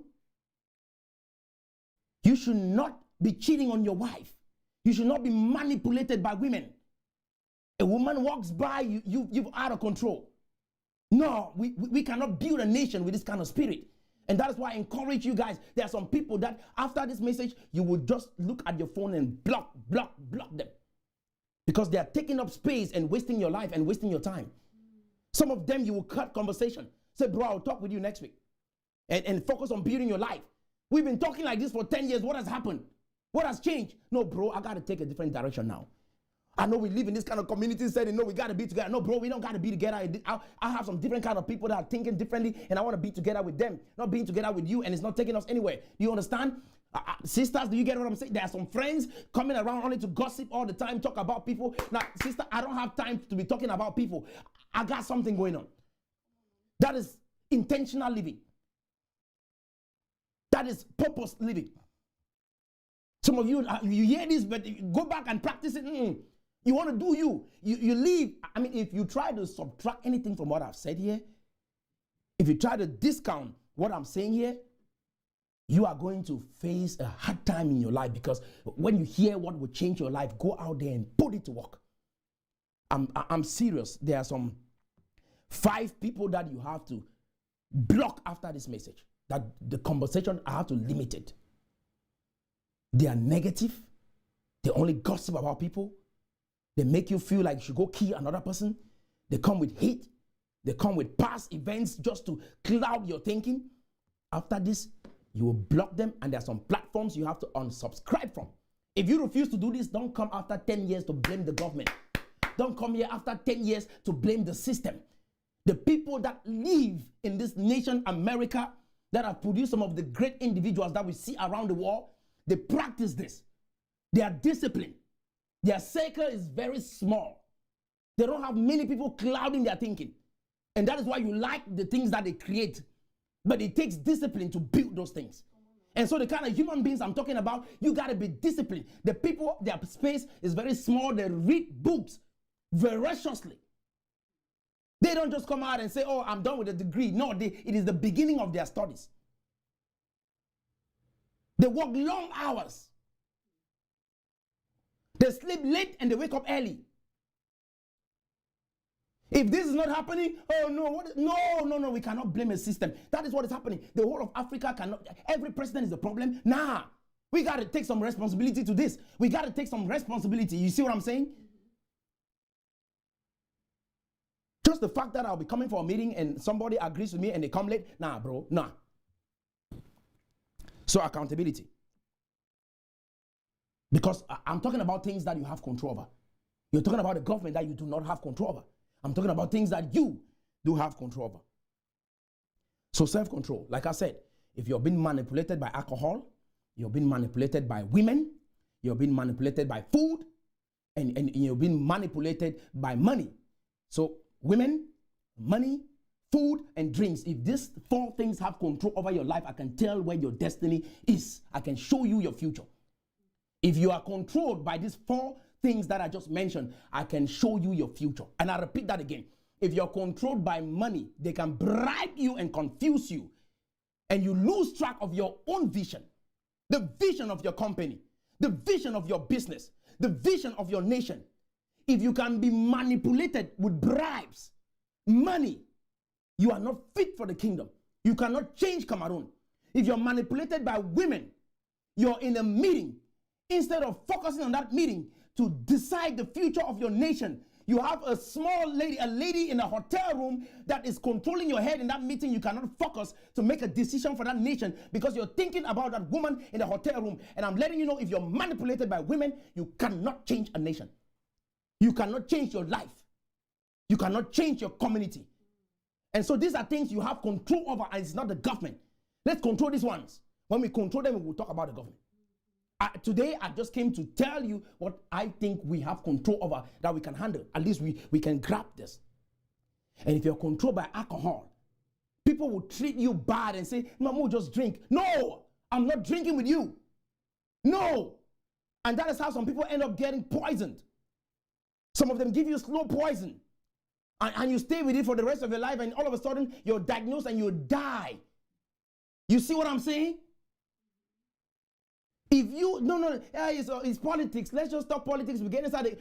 No. If you disagree with what I see God saying, and I see where the people, the future of the young people are going, you say, I sit on the table and talk. I'm not sitting on the table to talk with you. I cannot enter one car with you now. I will not sit on the table and eat with you. No. You got to draw that line so that people are careful with their actions. Everybody should not think we throw it as politics. Young people are dying. They are not in this world anymore. You see what politics does? And they will say, no, when we are arguing, we enter one car. No, I'm not entering one car with you. Goodbye. If you're not disciplined. I remember a famous motivational speaker, Eric Thomas. He said something very powerful one time. He said he came for a conference. He was supposed to speak in that conference. And he got in and he spoke, and everybody was moved. He inspired and moved the audience. When he was done, a friend said, hey, let's go hang out. He said, nah, bro. I'm going home. I came here to make sure that these people are changed. And I'm done. I'm going back home. I'm going to my wife. I don't have nothing that interests me around here. That is a disciplined man. I'm talking about people that have seen their lives here and why they have what they have. We desire to come around and hang around them. We desire to travel, get visas, come to that. But we got to be intentional to see that in our communities. If I tell you what I say here, you think that there's some other magic button to press, there is some pastor to press to say miracles and things happen, go follow that. You think that you got meet some witch doctor or some medicine man and he will look at your life and say something else. Follow that idea. How has it worked for you people? No, my question to Cameroonians, all this way of thinking and talking and acting, how has it worked for you? And I just want to let you guys know, my tone, you see, when the problem is chronic like the one we are dealing with, I don't got to regulate my tone. You got to shout. That's what preaching is. You got to shout the demon out of the person. That's why you never hear any pastor that is casting out demon. They speak quietly. They're like, hey, come out. Because the thing is in that you got to jack it out, and that is how we come with this kind of message. If it's too loud, you can tone it down and go somewhere else. But this is time for change. We like to preach it. We like to say it. You want change? I said, if you do not want change, you're not ready for me. Go keep playing that cheap politics, talking about the government, sitting in the bar, drinking alcohol with people that have some crazy ideas in their head, and see how your life goes on. Good luck with that. Bye. I'm intentional living. Every day of my life, when I wake up, is to do something, is to move forward. To change the world, is to make sure that I inspire human beings. People wake up. That is why I'm here.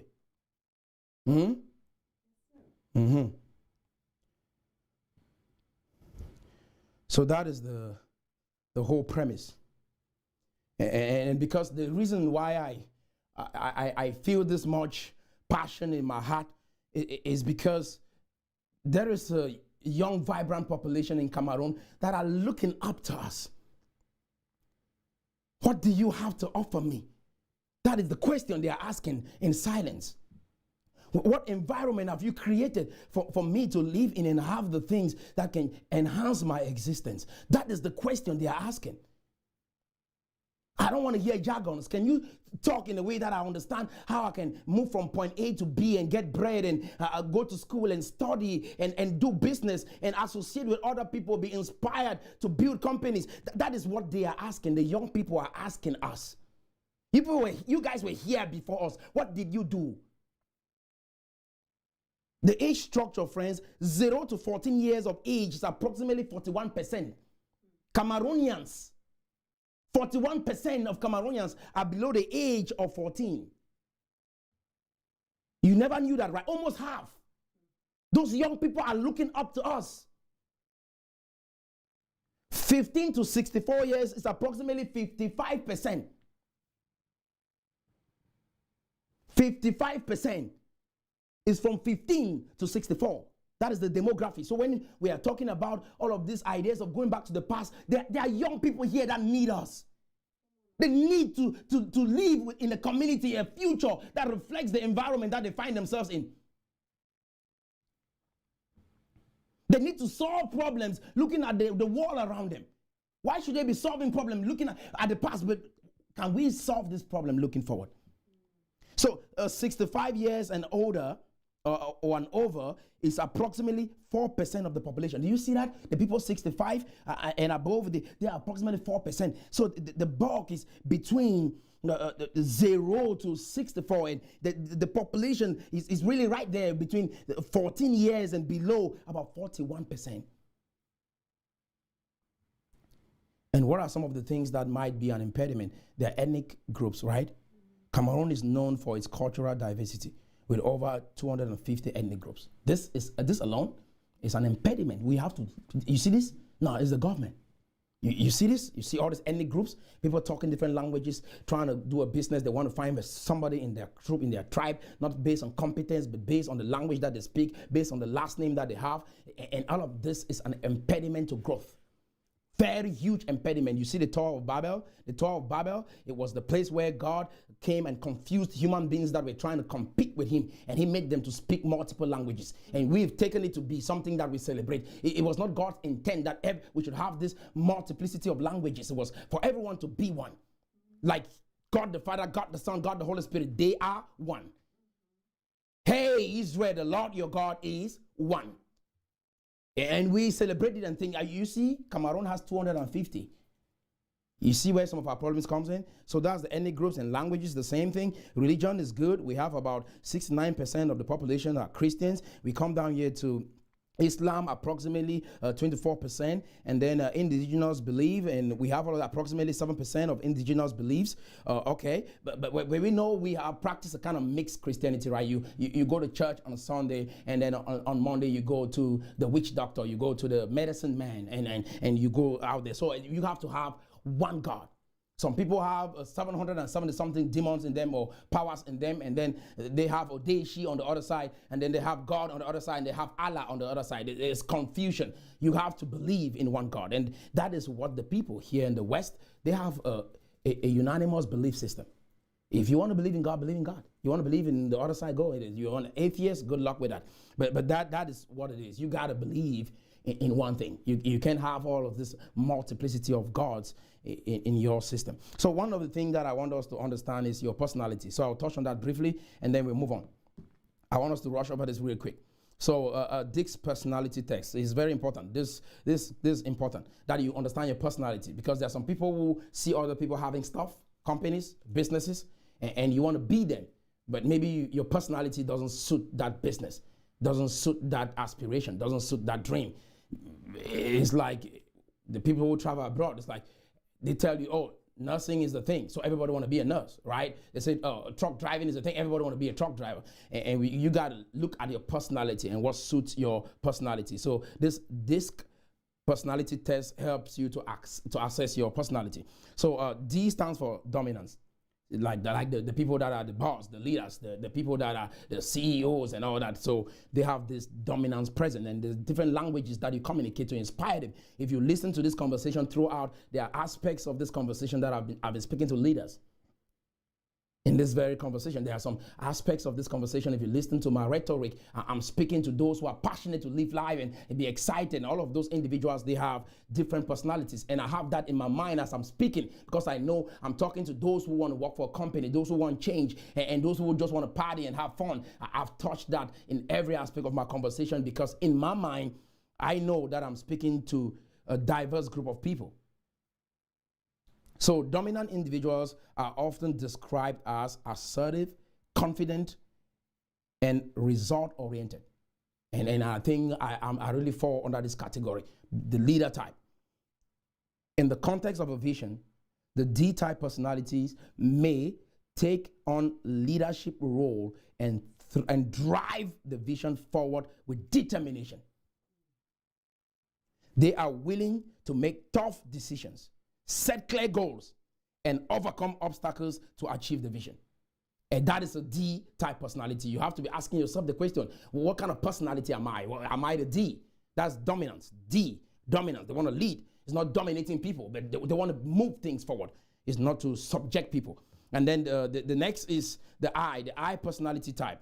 It stands for influential. Those who like the influencers online. It's a big trend right now in Africa and the world, influential. So it's influential individuals are typically outgoing, enthusiastic, and persuasive communicators. Those are influencers, right? They tell you go buy a product, you buy it because you like them. They put it on, they talk well, and you like them. So the I-type personality can be instrumental in rallying support for a vision. They are the ones that will let people know, hey, come together. Oh, this party is right here. They are the life of the party. When they walk inside the room, you can know that they've arrived. So if you're that personality, maybe you're smiling just hearing me say this now, because the I personality, they are the influencers. When they want to like, woo, woo, woo, they like all that energy. You understand what I'm saying? But the D type is like, okay, I want to hear, am I going to meet President Trump? Am I going to meet the CEO? Am I going to meet the CEO of Chase Bank? And so they're inspired by that kind of language. Where are we going? Where's the vision? How long? And that's how leaders speak. Influential people, they're like, let's go. Woo, let's do it. Yeah, that's influential. So I just thought I'd help you understand your personality, because it will help you understand the kind of business you should do, the kind of company you should work for, the kind of life you should lead, and all that. And then the next is to understand that they excel in inspiring and motivating others, whether through public speaking, networking, or building enthusiasm around the vision. And that is important, that we understand what the I personality, the influential personality type is all about. And then the next is S, right? S stands for steadiness. And if you listen to my conversation, I've told you, hey, get a pen and a piece of paper, because I'm talking in my mind. I know that there are people here that want to write something. There are others that don't want to write anything. They just want to have fun, right? There are others like, okay, so after this, who can I meet and talk? And so there are different individuals that are involved, and they have different personalities. So the S stands for steadiness. Steady individuals are often characterized by their patience, reliability, and cooperative nature. And the S-type people, they are the ones that will show up for an event.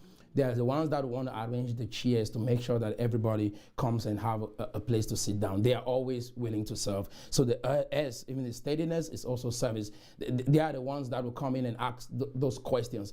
Okay, so how many drinks do you think we will need? And they want to make sure that they provide that. These are the people that have the heart to serve. They are the S, they are steady. So the S-type personalities contribute to the vision by fostering collaboration and maintaining a sense of stability. They help build strong relationships, ensure a harmonious working environment, and provide support to the team pursuing the vision. And that is what the S personality. I mean, there are a lot of things that will not get done if we don't have this kind of personalities. The influencers just want to have fun. The Ds want to lead. But the steady people, they are the ones that bring in structure. They're probably some of them right here. They are the ones that are making sure that I want to hear, how will we change the lives of people through this event? They are probably the ones. If you're watching right now and you're asking yourself the question, some people are asking, how will this end the war? You're concerned about people. How will this create jobs? And that's an S personality. That's who you are. When are you going to organize a meeting? There's a place for that. But all of this is general awareness on what it constitutes a vision and helping people have structure. Does that make sense? So I have you guys in mind, okay? The S types, I have you guys in mind, and there's a place for that. And yes, you hear me speak, I'm touching on every aspect. So if something is not hitting you right, you might think, oh, the message is not for you, but it's because I'm talking to everybody at the same time. Does that make sense? So the S stands for conscientiousness. So when it comes to conscientiousness, individuals like this are detail oriented. Like I said, they are the ones probably now the C type are the ones taking notes, writing everything down. You are the one analyzing. You are the ones that will take some of the information that I'm sharing and research to understand and read better and understand what I'm saying. You're probably the ones that will be asking for the PDF after this meeting. I know all of that. I have it in perspective. You're the ones that will be asking for the PDF. Can I have the PDF of this meeting, so that of this event, so that I can be able to go through for myself? And those are C personalities. We need all of these people. We need to understand our personality traits so that we can be able to incorporate in a vision like the one we are building for our nation in the next 20 years. Is that making sense? We have to have a good time, guys. We'll have fun. You understand what I'm saying? We will have some structure. We're going to make sure that we do what we have to do at the same time. Do you guys follow me? Yes, we are not supposed to be creating a vision that changes the nation and everybody is too stiffed up. We got to be relaxed at some point. We got to do the data research at some point. We got to have fun and build together. Does that make sense? So the C-type personalities can contribute to the vision by ensuring that planning, research, and execution are meticulously and well organized, right? So that is the C-type. They excel at developing strategies, managing resources efficiently, and minimizing risk. Beautiful people, beautiful people. So you guys can do well in banking, management, and it's amazing, beautiful. Okay. So the 5 reasons why Cameroon may achieve its national vision. It's possible for us to do this for our nation. If we could buy guns and go fight, we could put our money together and build. We can. And that is why President Barack Obama, when he stood up and became the president, his slogan, we can. Nothing happens if we believe that we can't. But if we believe that we can, all things are possible. So the reasons why Cameroon may achieve its national vision: clear and compelling goals. I think I've touched on this briefly. Commitment and persistence is necessary. Effective planning and execution, you see that, the C-type. Adaptability, understanding the changing landscape and the environment, not bringing up old ideas into this future that we're moving into. Support and resources, all of that is necessary for us to achieve these goals. And that is the reason why we will achieve these goals. Because when we adapt these traits, we will be creative in the process. We will understand that the first thing is that we got to be clear. And then the next thing is that we'll commit and we'll persist. We're not going to give up.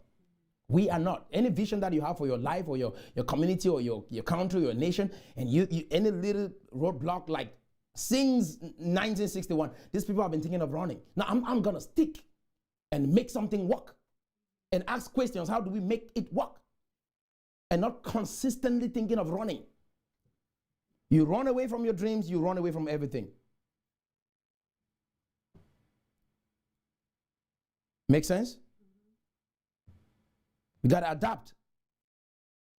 So another reason why we will succeed is support and resources. I'm going to touch on that briefly at the end, but I just want to let you guys know. Oh, the slides are still many. Okay, however, let's keep going. However, guys, I hope you're getting some value out of this. Are you enjoying this so far? So the reasons why Cameroon may face challenges in achieving its national vision. It's good that you understand the challenges, because there are some people, it will not work, it's Cameroon. So guys, lack of clarity is one of the reasons why it will not work. To not be clear, having jargons is one of the problems. Lack of commitment. Waking up late, being controlled by alcohol, being controlled by women, being controlled by money, bribed, laziness, lack of commitment, procrastination, and distractions. Oh, you were doing this, all of a sudden you saw another video, now you're on this next platform, you're just going, you see what I'm saying? Distractions. Inadequate planning, poor planning,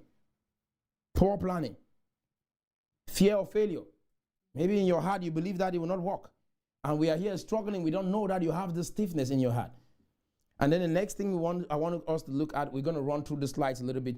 So is the SWOT analysis. Some people use SWOT analysis to go back to 1961, but the SWOT analysis should be looked at to look at our strengths, to look at our weaknesses, to look at our opportunities and threats, and be able to project the future better, or to look at how the future is going to be better for everybody. Does that make sense? So some of our strengths is cultural diversity. I hope that is a strength. Natural resources, that is a strength. Strategic location, that is a strength.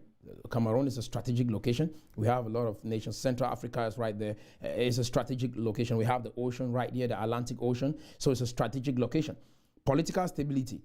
So I know that we have some neighboring countries like the Boko Haram in Nigeria, but the political stability is something that is essential for this, right? So this, but it's a strength. We are strong. We have a strong military. I think it's strong. Bilingualism, I think it's a strength because there are over 24 African countries that speak English. So bilingualism is a strength. It's not a weakness. We should capitalize on that. And then when we talk about SWOT analysis, we talk about weaknesses, right? Economic inequality. Yes. So there is a significant wealth gap between urban and rural areas, leading to economic disparities in Cameroon, right? These are some weaknesses, and these are things we can work on, right? We can work on. Because some people ask the question, how do I produce music that trends throughout Cameroon? You will see that in order to achieve that, we have to embark on some developmental projects. There are some areas with no light. There are some areas with no internet. How do we work with the government or canvas for financial assistance for roads to be constructed, lights to for that place, part of the country to be light up, and so that we can install internet and those people can be viewers. So that is why you as an influential, you got to be involved in development. You see what I'm saying? So we can minimize that problem. It's possible. It's just being possible. Yes, this is what we have to do. Yes, let's believe it first. Don't ask how. Just believe first. That's the first step. Infrastructure. So sufficient infrastructure development, especially in rural regions, hinders economic growth and connectivity. Yes, that is another factor. Like if you see most of the villages that it burns, they show you it's just like some houses that are not properly constructed. And these are some things that we have to think about, right? How do we develop our rural areas? And you ask me how we're gonna do it. We're gonna do it. In the next 20 years, we'll make it happen. We'll make it happen. Corruption. That is another key issue we have to address. And we need whistleblowers. You realize there's corruption somewhere, you blow an alarm and you call out that leader. You get involved. There are different ways. I'll talk a little bit about that, on how you can help eradicate corruption. It's big in our continent. Security concerns. You see, so the Anglophone zone and everything that is going there is a security concern for us. Some regions face security challenges, particularly in the Anglophone regions and in the far north, right? Due to conflicts and terrorism. It's right there. So healthcare and education is a big problem. Access to quality healthcare and education remains a challenge in some areas in Cameroon. And this, we gotta know. We gotta know all of this. We gotta understand what we are dealing with.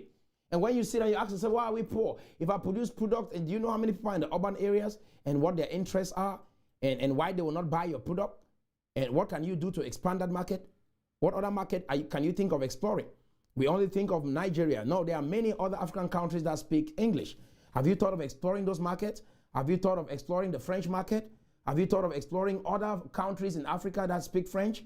Have you thought of involving yourself in developmental projects that can expand the community and have other people engaged so that they can buy your product, become customers? There are many people in Cameroon that are not touched. How can we reach them? You see what I'm saying? And these are all things that we are putting into consideration in this developmental project, because that is what national development is. If I drive around Texas here, guys, I mean, like, you go even into the hinterlands, there's roads and everything. I mean, like, if people choose not to live in the city and they choose to live in the suburbs, but at least they are paved roads, they have internet, and they have electricity. And because of that, they will access information, and they are connected. So when we talk about SWOT analysis, we also look at opportunities, right? The O stands for opportunities. So economic diversification is something we should look at. There are opportunities to diversify the economy. Because when the president made his speech, he will only briefly talk about, because he just has so long to talk about all of these things, right? It is our responsibility as citizens to go to our respective corners, inspire our people with this vision. Some of you would understand French and English. Translate them and have the people embody this vision in their own small corner and execute in their own capacity and see how to fully engage, and maybe ask the government, because there are some government agencies with resources and money to give. There are some NGO organizations with money to give. There's a private sector and a way to fund your business. And all of this, when you don't harbor the national vision. President, you said the nation is going to look like this by 2035. How are we going to get there? What are we supposed to do? These are some questions that we have to ask. And you don't just ask them like that, but you write maybe a plan a vision for what you want to do to have that overall vision become a reality by 2035. Is this making sense? Okay, so regional trade. So leveraging its strategic location, Cameroon can enhance regional trade, right? One region to another. You see what I'm saying? Particularly within the Central African Economy and Monetary Community, the CEMAC zone. That is a target for us. You see what I'm saying? The CEMAC. Some of us are going to look at Nigeria and other places. The CEMAC zone is a strategic place for you to explore and create a business that thrives within that environment. Tourism potentials. The country's natural beauty and cultural heritage offers opportunities to develop tourism. So you see, that's an aspect. And bloggers, it is your job. It's your job to go take pictures of those sites that can attract tourism. And as you post them on your website, on your Facebook page, and you talk about your nation, when people want to come into that community, who are they going to contact? You. You are now the gateway into that community. They will ask you where to visit. There are some hotels that are good. Some people want to visit Cameroon. They don't even know where to go. They don't know the kind of hotels they should rent or book. And you are the one putting out the 20 best hotels in Cameroon, in Douala, in Yaoundé, in Southwest, and all that. And so when they are coming in, they will ask you. And that is how we can do blogging and make money in different ways through tourism. Does that make sense? And there's some people that can engage in the development of these touristic sites. It's going to be a huge opportunity for people to visit. There are many beautiful landscapes in Cameroon that I think people will love to come see. We have to get the pictures and put it out there. Does that make sense? Renewable energy is a big thing right now. And these are some companies or industries or sectors that we can involve in. And Americans would love to partner with you because they too are interested in this sector. Does that make sense? And these are some things that I want us to think about. And then the threats. There's a lot in this, but I want to make sure that you get the meat of it so that you take these ideas and start creating your own vision, your own ideas, have your own vision. In the vision of your life, the dream that you want to see your life become, you should have this SWOT analysis. What are your strengths? You write them down. This is not just for companies. This is not just for the nation. This is not just for the business. This is for your life as well. What are your strengths? What are your weaknesses? What are your opportunities and what are your threats in your life? You write it down so that when you meet them, you know them. Some of those threats might be distractions. You write them down. So threats, political instability in neighboring countries. Political instabilities in neighboring countries can spill over into Cameroon and disrupt peace and insecurity, or peace and security.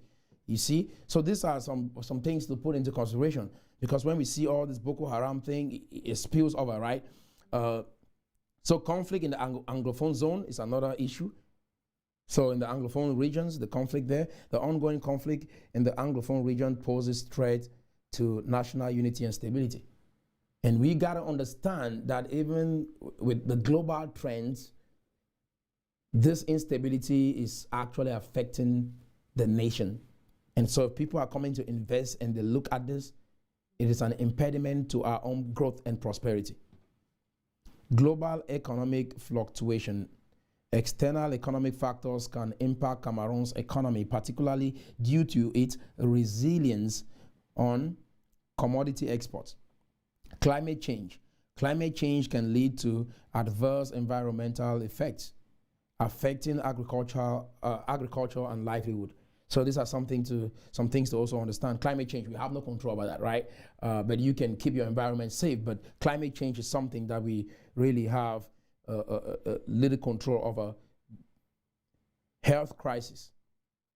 Health crisis such as diseases, we know malaria is a big one, can strike healthcare systems and impact public health. So however, guys, so these are some factors to understand when it comes to threats.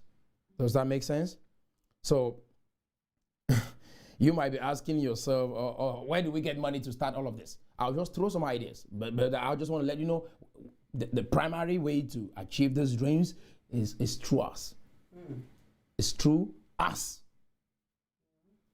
You see the money that came out to buy guns for this war, there was no international support.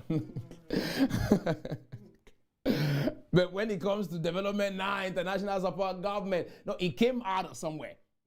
And if all this money was used to buy tractors and start agricultural projects, guys, we would have been further with that economic project. I mean, like, it's easy for people to come together to do evil, right?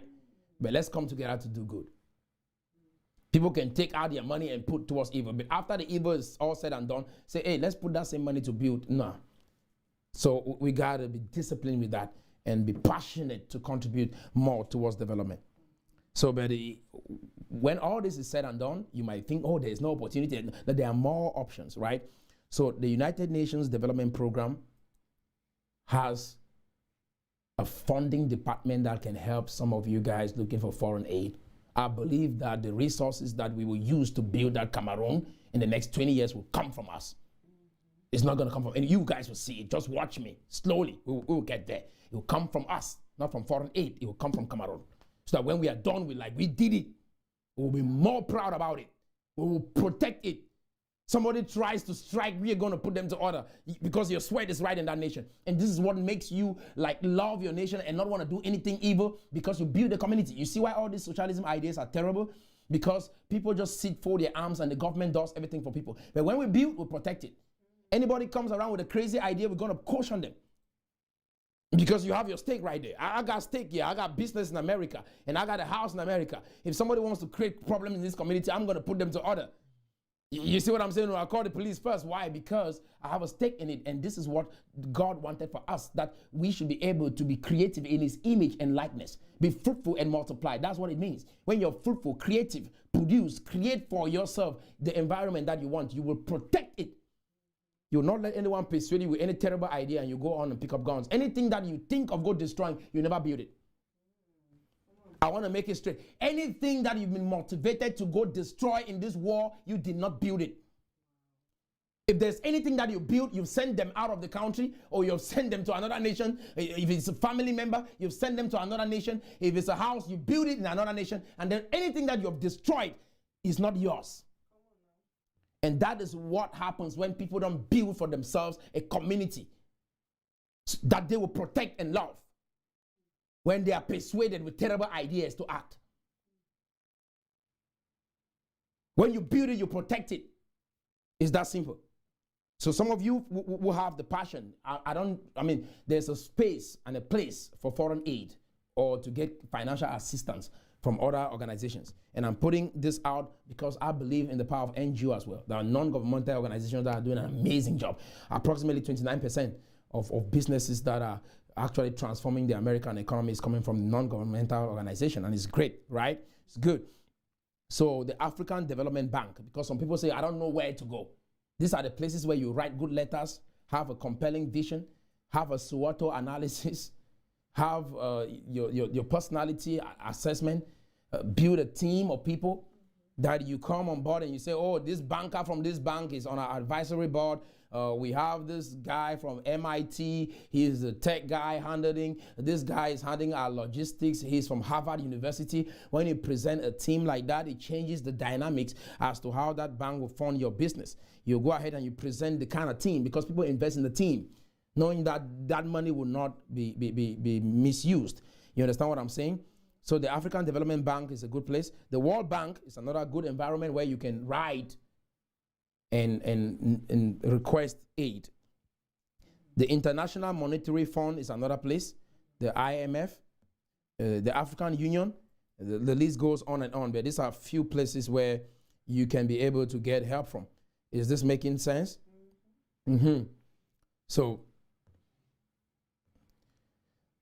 we have 2 more slides to go. So how do you achieve your vision? Write this down really fast. Number 1, educate yourself. This is what you can do. You have control over this. You have control over the kind of books you read, how you spend your time every day. Educate yourself. This is not time for us to joke. We got to create thinkers. Participate in civic activities. NGOs, attend public meetings, town hall meetings, and community gatherings to voice your concerns and opinion. Don't just go to the traditional dance and you move around. Go to events that has to do with conversations regarding the transformation of your nation. Participate. Have your voices heard. Shape the thinking. Engage in the conversation. I mean, you understand what I'm saying? Yeah, we're having a fundraising meeting here in Houston, and I went there. I was shocked to see many people don't come to those meetings. But if you go to a traditional event, everybody's right there to dance and move around. But the real thing that will change our lives, very few people show up. Does that make sense? We have to prioritize showing up in events like this. So hold elected officials accountable. It's a good thing. You guys got to do that in a civil way, not through riots and protests. You see what I'm saying? Advocate for transparency. There are many agencies that you can go through and help advocate for transparency, that we demand to know what is going on. You have that right. Support whistleblowers or support whistleblower protections, right? Those who will say, hey, we know what is happening here is wrong. You got to support those who will call out evil in your community. Promote ethical leadership. Engage in anti-corruption initiatives. Use social media and technology to foster and initiate change. Encourage youth participation. Don't leave the young people out. There are some, they might be even 9, 10, or 15, but they have brain, they have wisdom, they're smart. My son teaches me a lot, even though he's still young, and he teaches me a lot, and I learn from him as well. Practice responsible consumption. These are all things that you have control over. I don't want anything that will make you feel like you do not have control over, and so what do you do? But I know that even after saying everything that I've said right here, there are some people that will say, what if I do everything and it doesn't work? Right?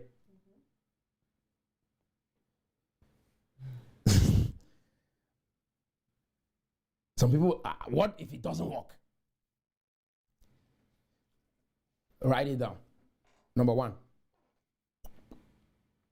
persistence.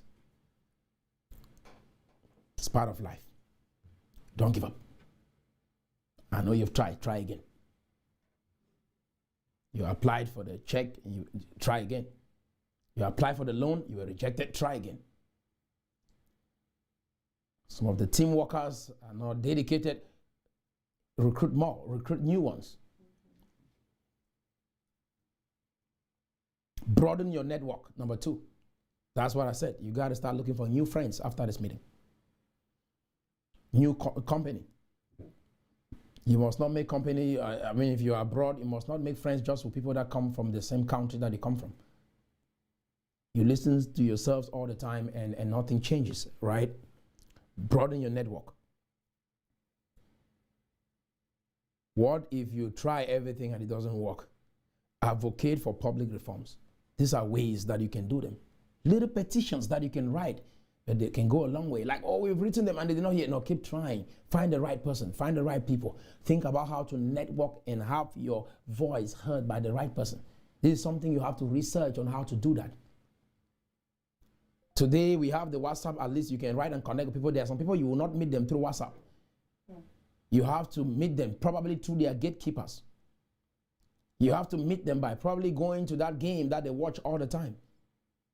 You have to meet them by going to their favorite book club. Are you understanding? Or going to where they play golf. That is where you meet them. And as you play golf with them, you talk business. You have to be strategic. And that's why you sit around and like, oh, nobody hear my voice. You think it was just to sit back on the computer, write a letter and send somewhere. No, you got to be there. You got to find where to meet those people and have your opinions heard. You might have a brilliant idea, but it will die in your mind if you don't know how to communicate that idea and meet the people that will take it and run with it. Legal actions. There are some people you have to go legal with it. Take them to court. Raise public awareness about transformation. And just that's what I'm doing, raising public awareness. To let us know, man, looking at our history, we should not be doing what we are doing. If you want cessation, just say you want cessation. Don't try to say there is an illegality and all of this language. No, just say this is what I want, right?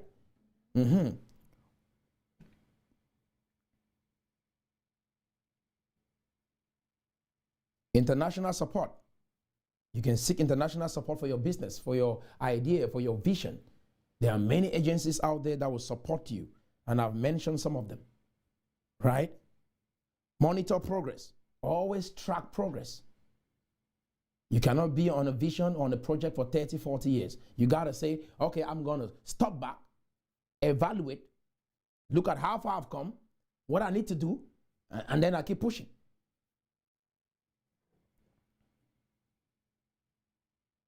Peaceful protest. That's another approach. And continue being peaceful. No matter what happens, keep being peaceful. Mahatma Gandhi practiced that. Martin Luther King Jr. practiced that. They kept being peaceful. You think some people did not die, some people did die. But they continue being peaceful.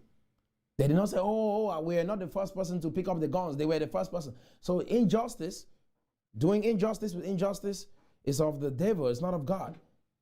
Be peaceful. Nelson Mandela, 27 years in prison, came out peaceful. I'm not going to fight the white people. Come on my cabinet. Let's build South Africa. Black people are treated terribly in America. Martin Luther, let's unite. Black and white, live in a nation where you're not judged by the color of your skin, but by the content of your character. Peaceful.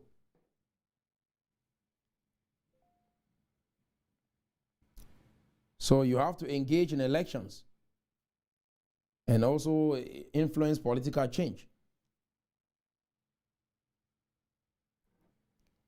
So international media and pressure, CNN, BBC, and all of those people, they can act as the platform where you can actually introduce your ideas. That we want to build this company in our country. And these are the challenges we are facing. And we are trying our best to make sure that these barriers are taken down so that we can build. Does that make sense? Mm-hmm. So seek dialogue. That's the last one. Gotta seek dialogue. Always communicate. I believe in the power of communication. Because at the end of the day, when you're done with everything, you gotta talk, right? You gotta sit on the table and make a decision to move forward. I hope you took tons of notes. I would love to see the kind of vision you create for your life in the next 5, 10, 15, 20 years. Just me dumping this on you. I want to see what you created for your life. That today, we will create our own vision. We're not going to live by the vision of the people of the past. We'll create our own vision. Something new. We want something exciting. We want to make our own Canada in Cameroon. Let's create a vision that excites us. Yeah, Gojindinka thought what he thought about Ambazonia in 1984, 1985. That is what he thought. He's old. I don't know if he has the strength to follow his vision. And this is the pain when you're trying to follow the vision of someone that is old and is going. What vision can we get today and be inspired by and push forward with that vision? Let's be inspired. The Cameroon dream is the vision that I introduced you to. The Cameroon dream is the dream of us using all these ideas that I've shared with you today to inspire your brain and create a conducive environment. That is the Cameroon dream. The Cameroon dream is living with hope, optimism, being passionate, excited, enthusiastic. Step into the room and you wake up everybody like, let's go. There is more life to live. Let's do it. They say the company will not work. Now we're going to research. We will do everything. Let's build it. I mean, it's this little childish faith that changed America. It's not something too serious and complicated. I want to sit and look all collective. No, we got to be crazy. The crazy people are the ones who change the world. And I want to repeat, if you're not crazy enough, you cannot make it in America. Crazy people change this nation. I mean, crazy people. And it's said, well said in this nation. If you want to make it here, you got to be mad. You want to make it in Cameroon, be crazy like a child.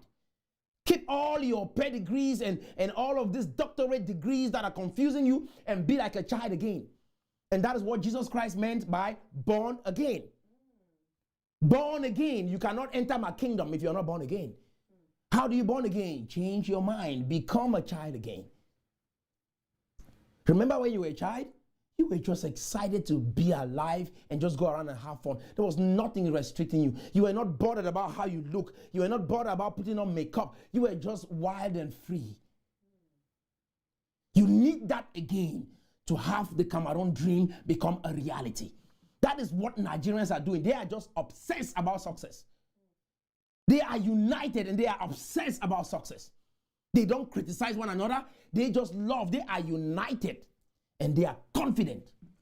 Two things: unity and confidence. We see something good that we want to pursue, like a brother is here inspiring you, letting you know we can build. The Cameroon dream is real. They said, yes, it has failed. We will resurrect it. We will create ours. We are moving forward. We will make it become a reality. It has never been tried. Since the 1960s, the Cameroon dream has never been tried. Trying to make Canada become a reality in Cameroon has never been tried. People just step in and they stepped out. We are going all in the next 20 years. It has never been tried. We are creating the Cameroon dream. That is what I'm passionate about. Keep all your bias on the side. Frenchman, what do you got? Come in. Englishman, what do you got? Come in. Let's go. We are burning every boat of segregation, every boat of division. We will either make it in here or we die in here. Nobody is going anywhere. Yes, right here. Imagine what life would look like if people got even in a marriage and said, either we make it here or we die. You guys will find a way to live together and you'll find love. We either make it or we die. Imagine that we got into that relationship and never ever thought about divorcing or moving away. Guess what, sir? We'll make it work here. If this kind of energy existed from the 60s, the kind of change that you would have seen in that country would be unheard of. The Jewish people got into this nation and they're like, we ain't going nowhere. And they started studying, influencing the nation, and today they are the most wealthiest group of people in this country. Minority. We will be that. The Bamilekes, they were haunted in Yaoundé and other parts of Cameroon. They said, we ain't going nowhere. We can run in the other side of town. We'll come to Bafoussam and all this area, but we ain't going nowhere. And they said, we'll build businesses, we'll build companies, and they did just that. They did not run away. We are going nowhere. We will figure out something here. Young people, imagine that you had a vision that you are driven by and said you're going nowhere. Cameroon will work for you. If he work for the Bamileke people, he can work for the Anglophone people.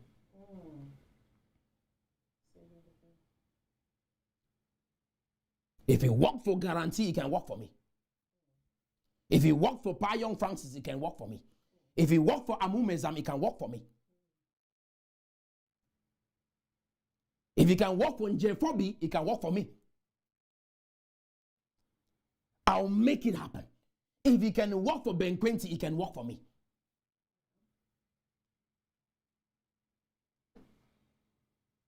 And that is the energy we come into the room with.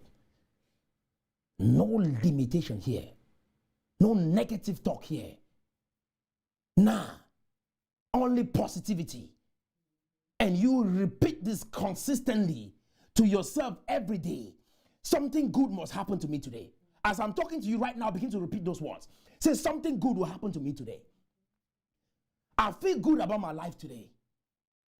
I feel good about my surrounding today. 2024 will be a good year. I feel blessed in my spirit. Love will locate me this year. A great idea will locate me this year. Guys, you gotta talk to you about you regarding the future that you see for you. Talk to you, because every time you sit quiet, their voices, you gotta interrupt them and talk to you. That I'm telling you, you gotta be crazy to make it in this world. You cannot be rational and make it. If you're too rational, I can tell where your life will end. I mean, when those voices are coming in, you interrupt them. When those voices say, you look at your failure, oh, look at you, oh, see, the government is messing up, so you cannot make it. That lies. Shout to yourself and say, shut up. No, I will make it. I will make it in this town. I will make it in this life. I will build this company. I will build this business. I will get the job. I will get the promotion. You got to be interrupting those voices. Don't you hear what your Ayaba say? Don't you hear what this? No! I refuse to think that my son will die like that. I refuse to think that that's my destiny. Don't you hear what Pobia say? Don't you hear? No! In this very country, I will make it. In this very nation, I will make it. In this community, I will make it. I will be disciplined. I will be consistent. I will have a vision. I will plan. I will sleep late and I wake up early. I will work hard. I will build. I will read. I will connect with the right people. I will limit distraction. I will make it. Yes. Every day, keep repeating this. My brother, my sister, try this for 5 years and tell me that things failed for you. Try this for 5 years. This 7 years we have been fighting. Try what I'm telling you for 5 years and tell me that it failed. Read the books that you need to read. Study. Plan. Execute. Let me, after 5 years, come and tell me that you failed. No, after 5 years, doing all the things I'm just saying here, come and tell me that you failed. Read books on persuasion. Read books on human relationships. Read books on business. Read books on personal development, enhancing your thinking. Read books and understand how politics work.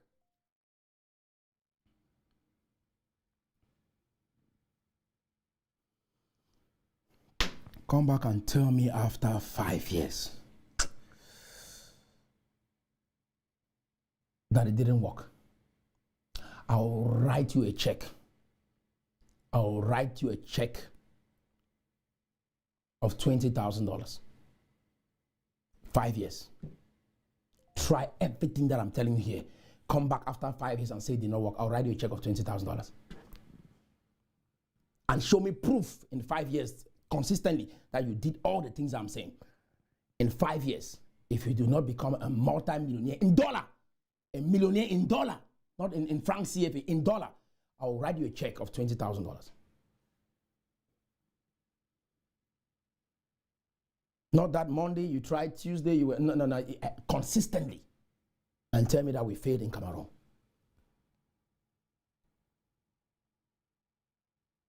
Exercise, stretch your body, walk, believe, think positively, and fail after 5 years.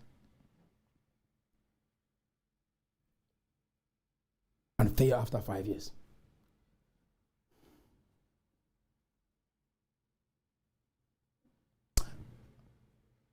I'll give you a check of $20,000.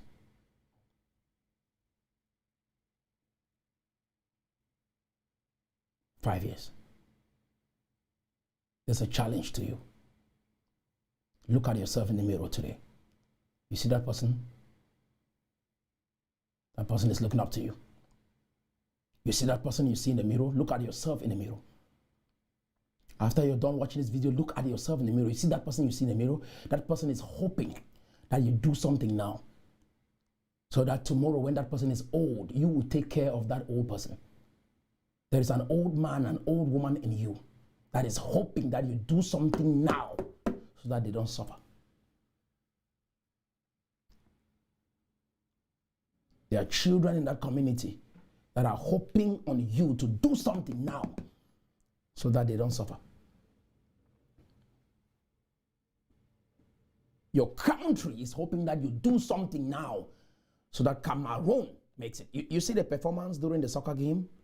The whole nation was watching 11 players representing a whole nation, and everybody was moved emotionally in their own corner based on 11 people and their performance to defend that nation. You think it's only in soccer? No, the whole nation is waiting for you to defend that nation. You feel angry and you judge the soccer players. You feel like they should change the coach. That's how you should think about yourself. They should change you or change the coach or change. That is exactly how we should be thinking. You don't only feel that way when it comes to the soccer players. You think about yourself like that. Sometimes you fire yourself. Punish your own self. Say, we don't get this done, no food. We don't get this done, no going out to play. We don't get this done, no going out on Friday. We got to get it done. Discipline your own self.